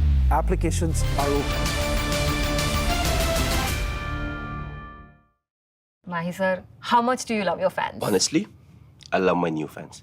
पुराने वाले बेकार में शोर करते सर फैंस हैं शोर तो करेंगे ही ना नए वाले नहीं करते and they listen to what I say. The new generation Orient BLDC fans. Super silent performance with voice control. सिली में आए तो और Cricket fans. MDH की देगी मिर्च, देगी मिर्च का तड़का, अंग अंग फड़का। MDH की देगी मिर्च। इसको घर पे लगाओगे तो शादी का तो पता नहीं, पर घर पक्का नहीं टूटेगा। रुंगटा नहीं तो घर स्ट्रॉन्ग नहीं। रुंगटा स्टील TMT बार एकदम सॉलिड। पहाड़ों में एक हाइकिंग शिप भी बन सकती है। सस्ते वाले दाल मसाले स्वाद हुआ बेकार। MDH की हल्दी मिर्ची धनिया करे कमाल। ये रंग दे, ये खुशबू दे, ये तीखा, ये कम पड़े। क्या निराला MDH masala. As far as the strike options are concerned for the Indian Armed Forces, so you see the first priority will be the launch pads, the terrorist launch pads from where these terrorists come in.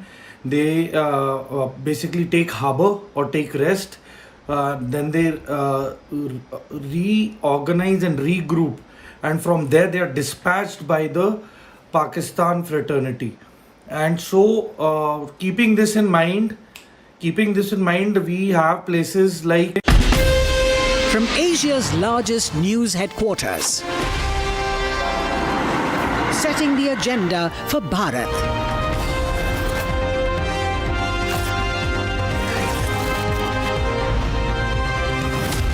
You're watching Republic.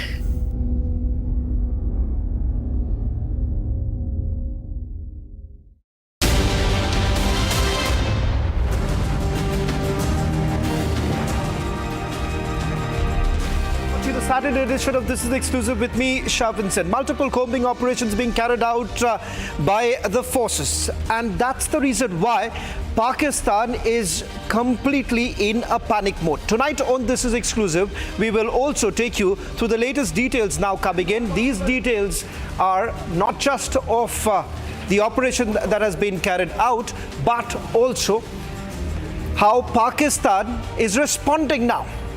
Divisions are being moved. In fact, tonight on This is Exclusive, we're going to take you through what's really happening in Jammu and Kashmir and how this is sending shiver down the spine of the Pakistani army. But up first, let's take you through the headlines we're tracking at this hour.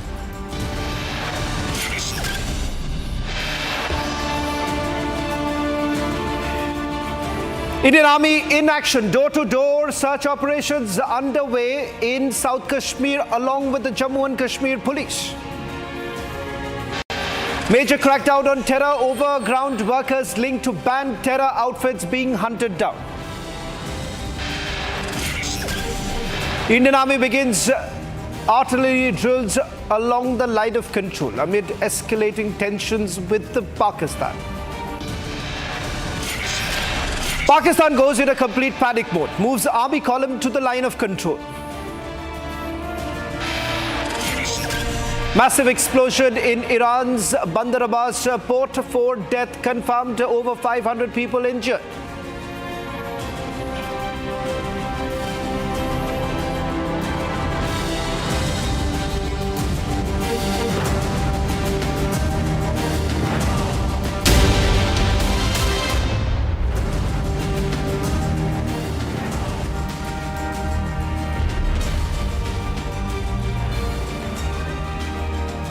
We will hunt them down.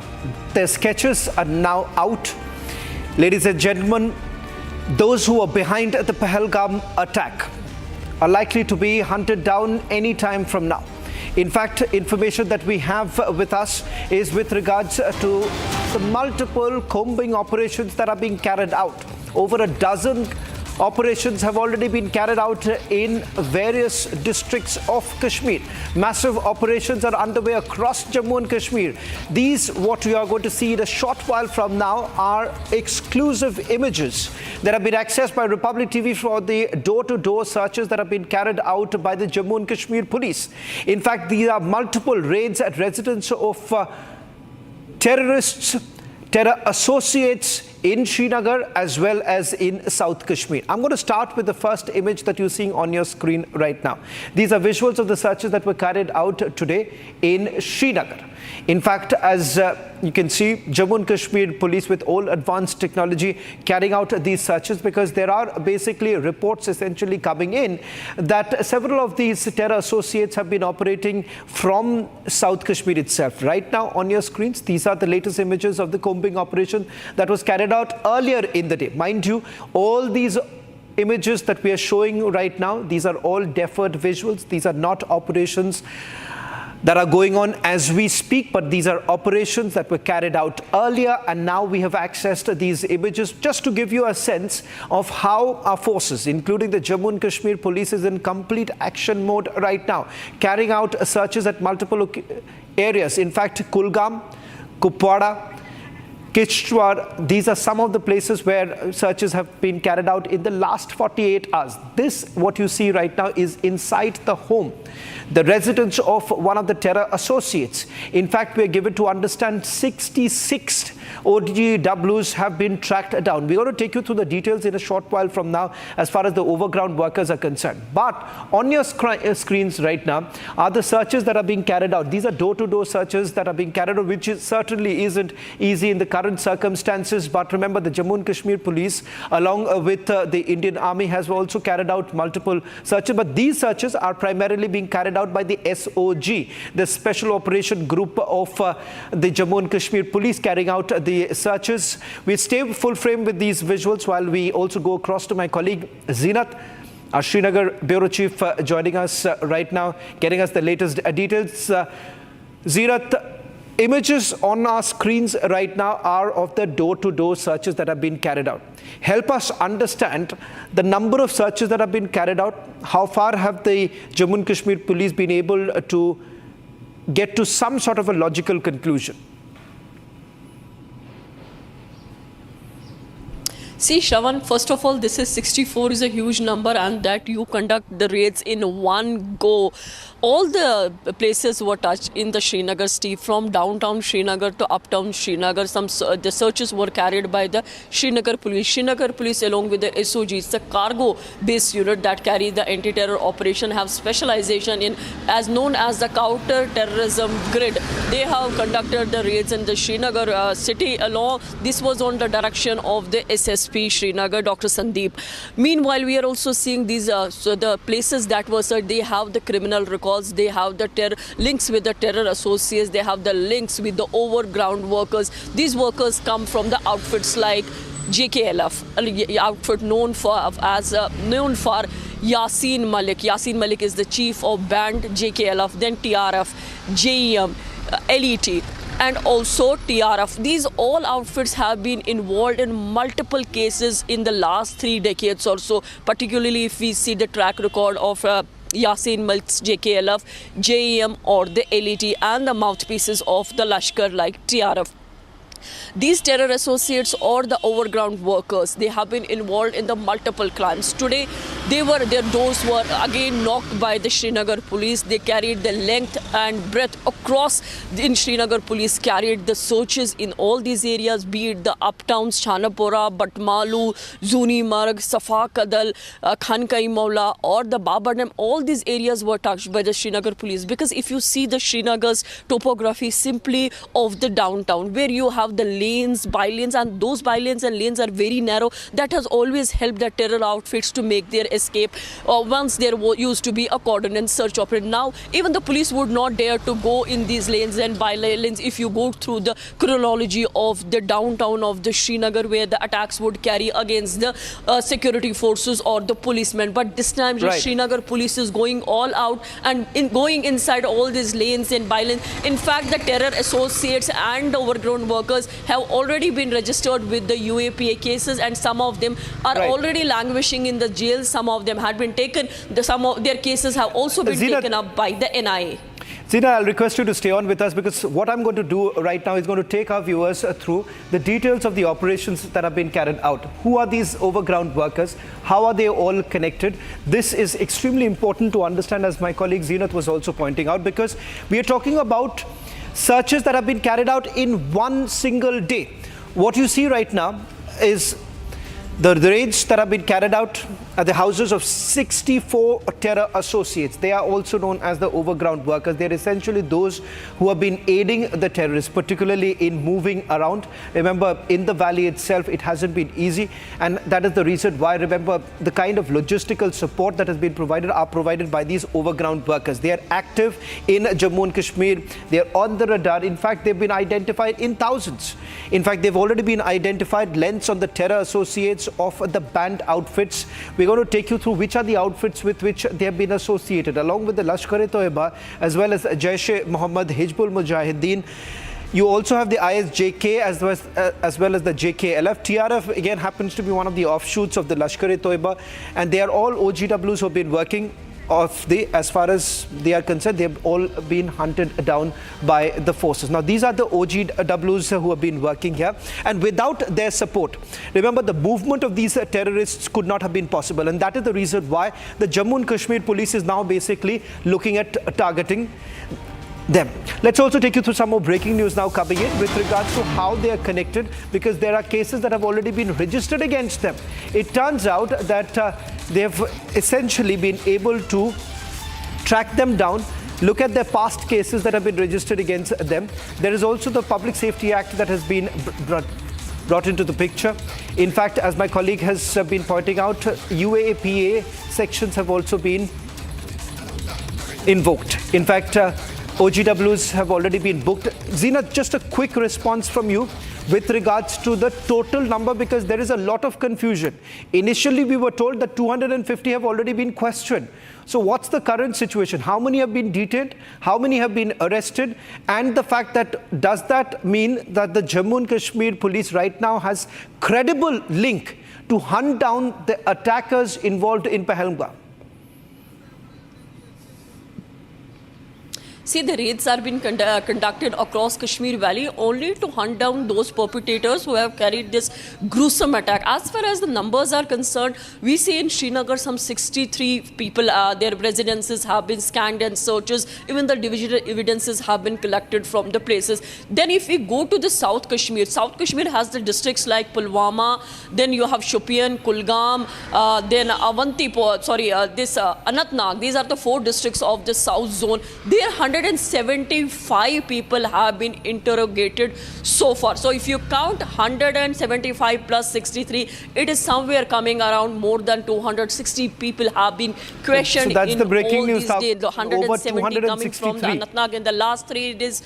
And so you're saying over 200 have been already questioned in the last 3 days, if I'm correct. That's the breaking news now coming in?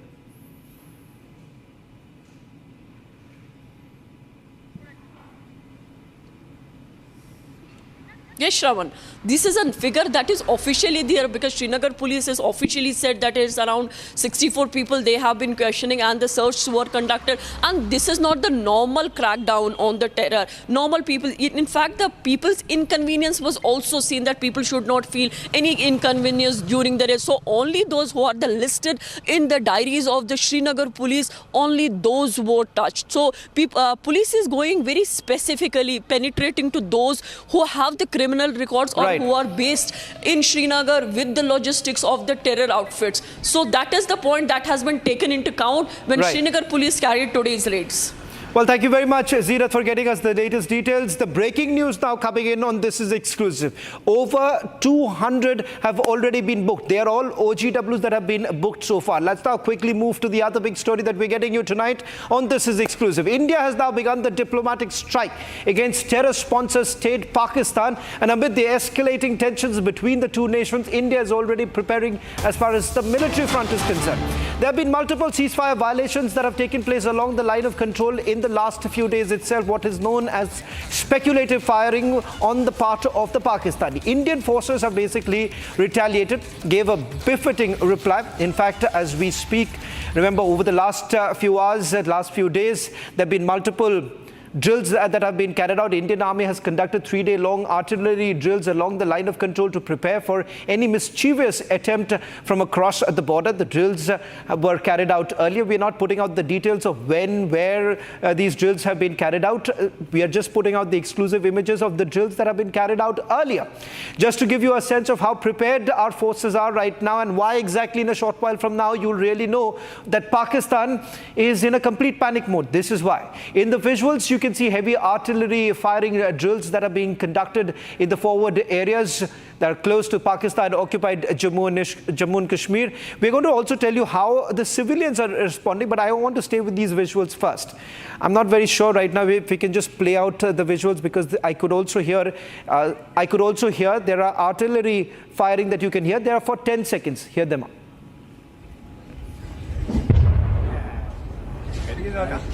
Okay, so what you see right now on your screens, this is the drill that has been carried out earlier in the day, and this is from one of the forward location area. I'm going to play that out once again.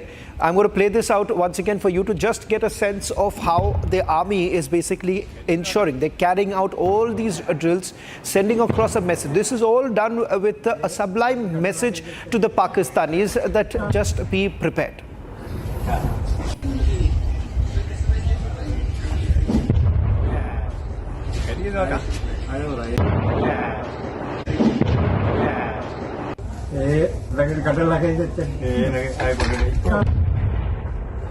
Well, in fact, now let's take you through, fearing a strong retaliation from the Indian forces.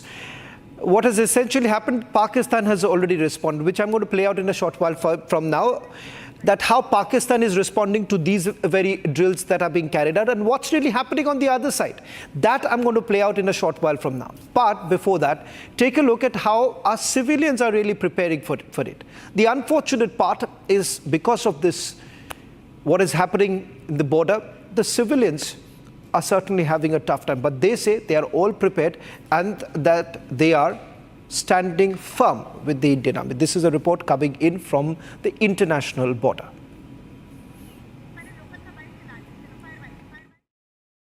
हमारे को ये कहा गया कि range से तब मत जाओ, 4 बजे तक नहीं जाएंगे हम इधर, उसके बाद जाना ही पड़ेगा इधर, क्यों लकड़ी इधर से लाते हैं हम, पानी इधर से मिलता है, घास इधर से मिलता है, पशु हमारे इधर भाग जाते हैं, क्या करें, जो मदद है हम करेंगे, जो मांग के हिसाब से मदद हम देंगे। गोलों की बातें आती रहती हैं, फोटो पड़ जाती हैं, बच्चे रोने शुरू हो जाते हैं, सोते भी नहीं है बच्चे दुआके के साथ।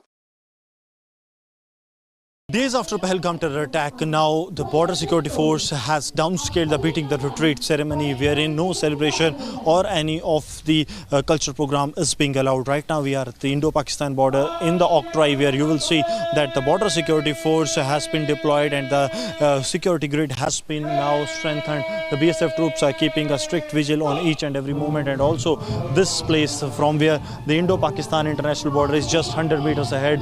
The Indo-Pakistan first line of defense of the India, 100-meter ahead board that you see, and now a lock has been placed at this gate because this gate leads to the zero line.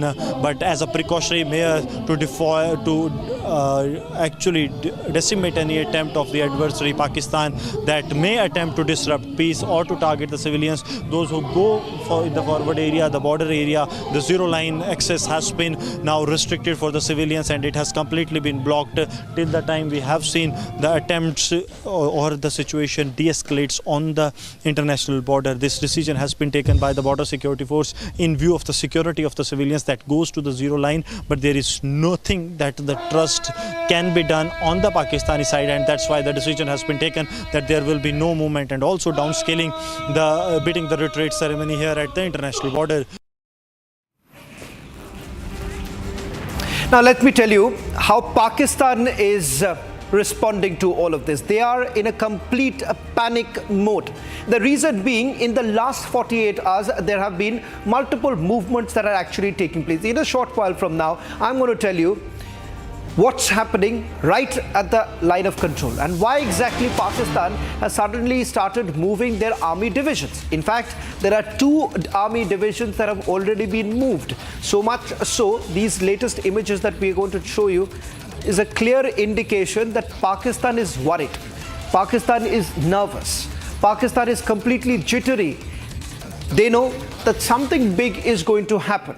And how exactly would they really respond, because they're not prepared at all.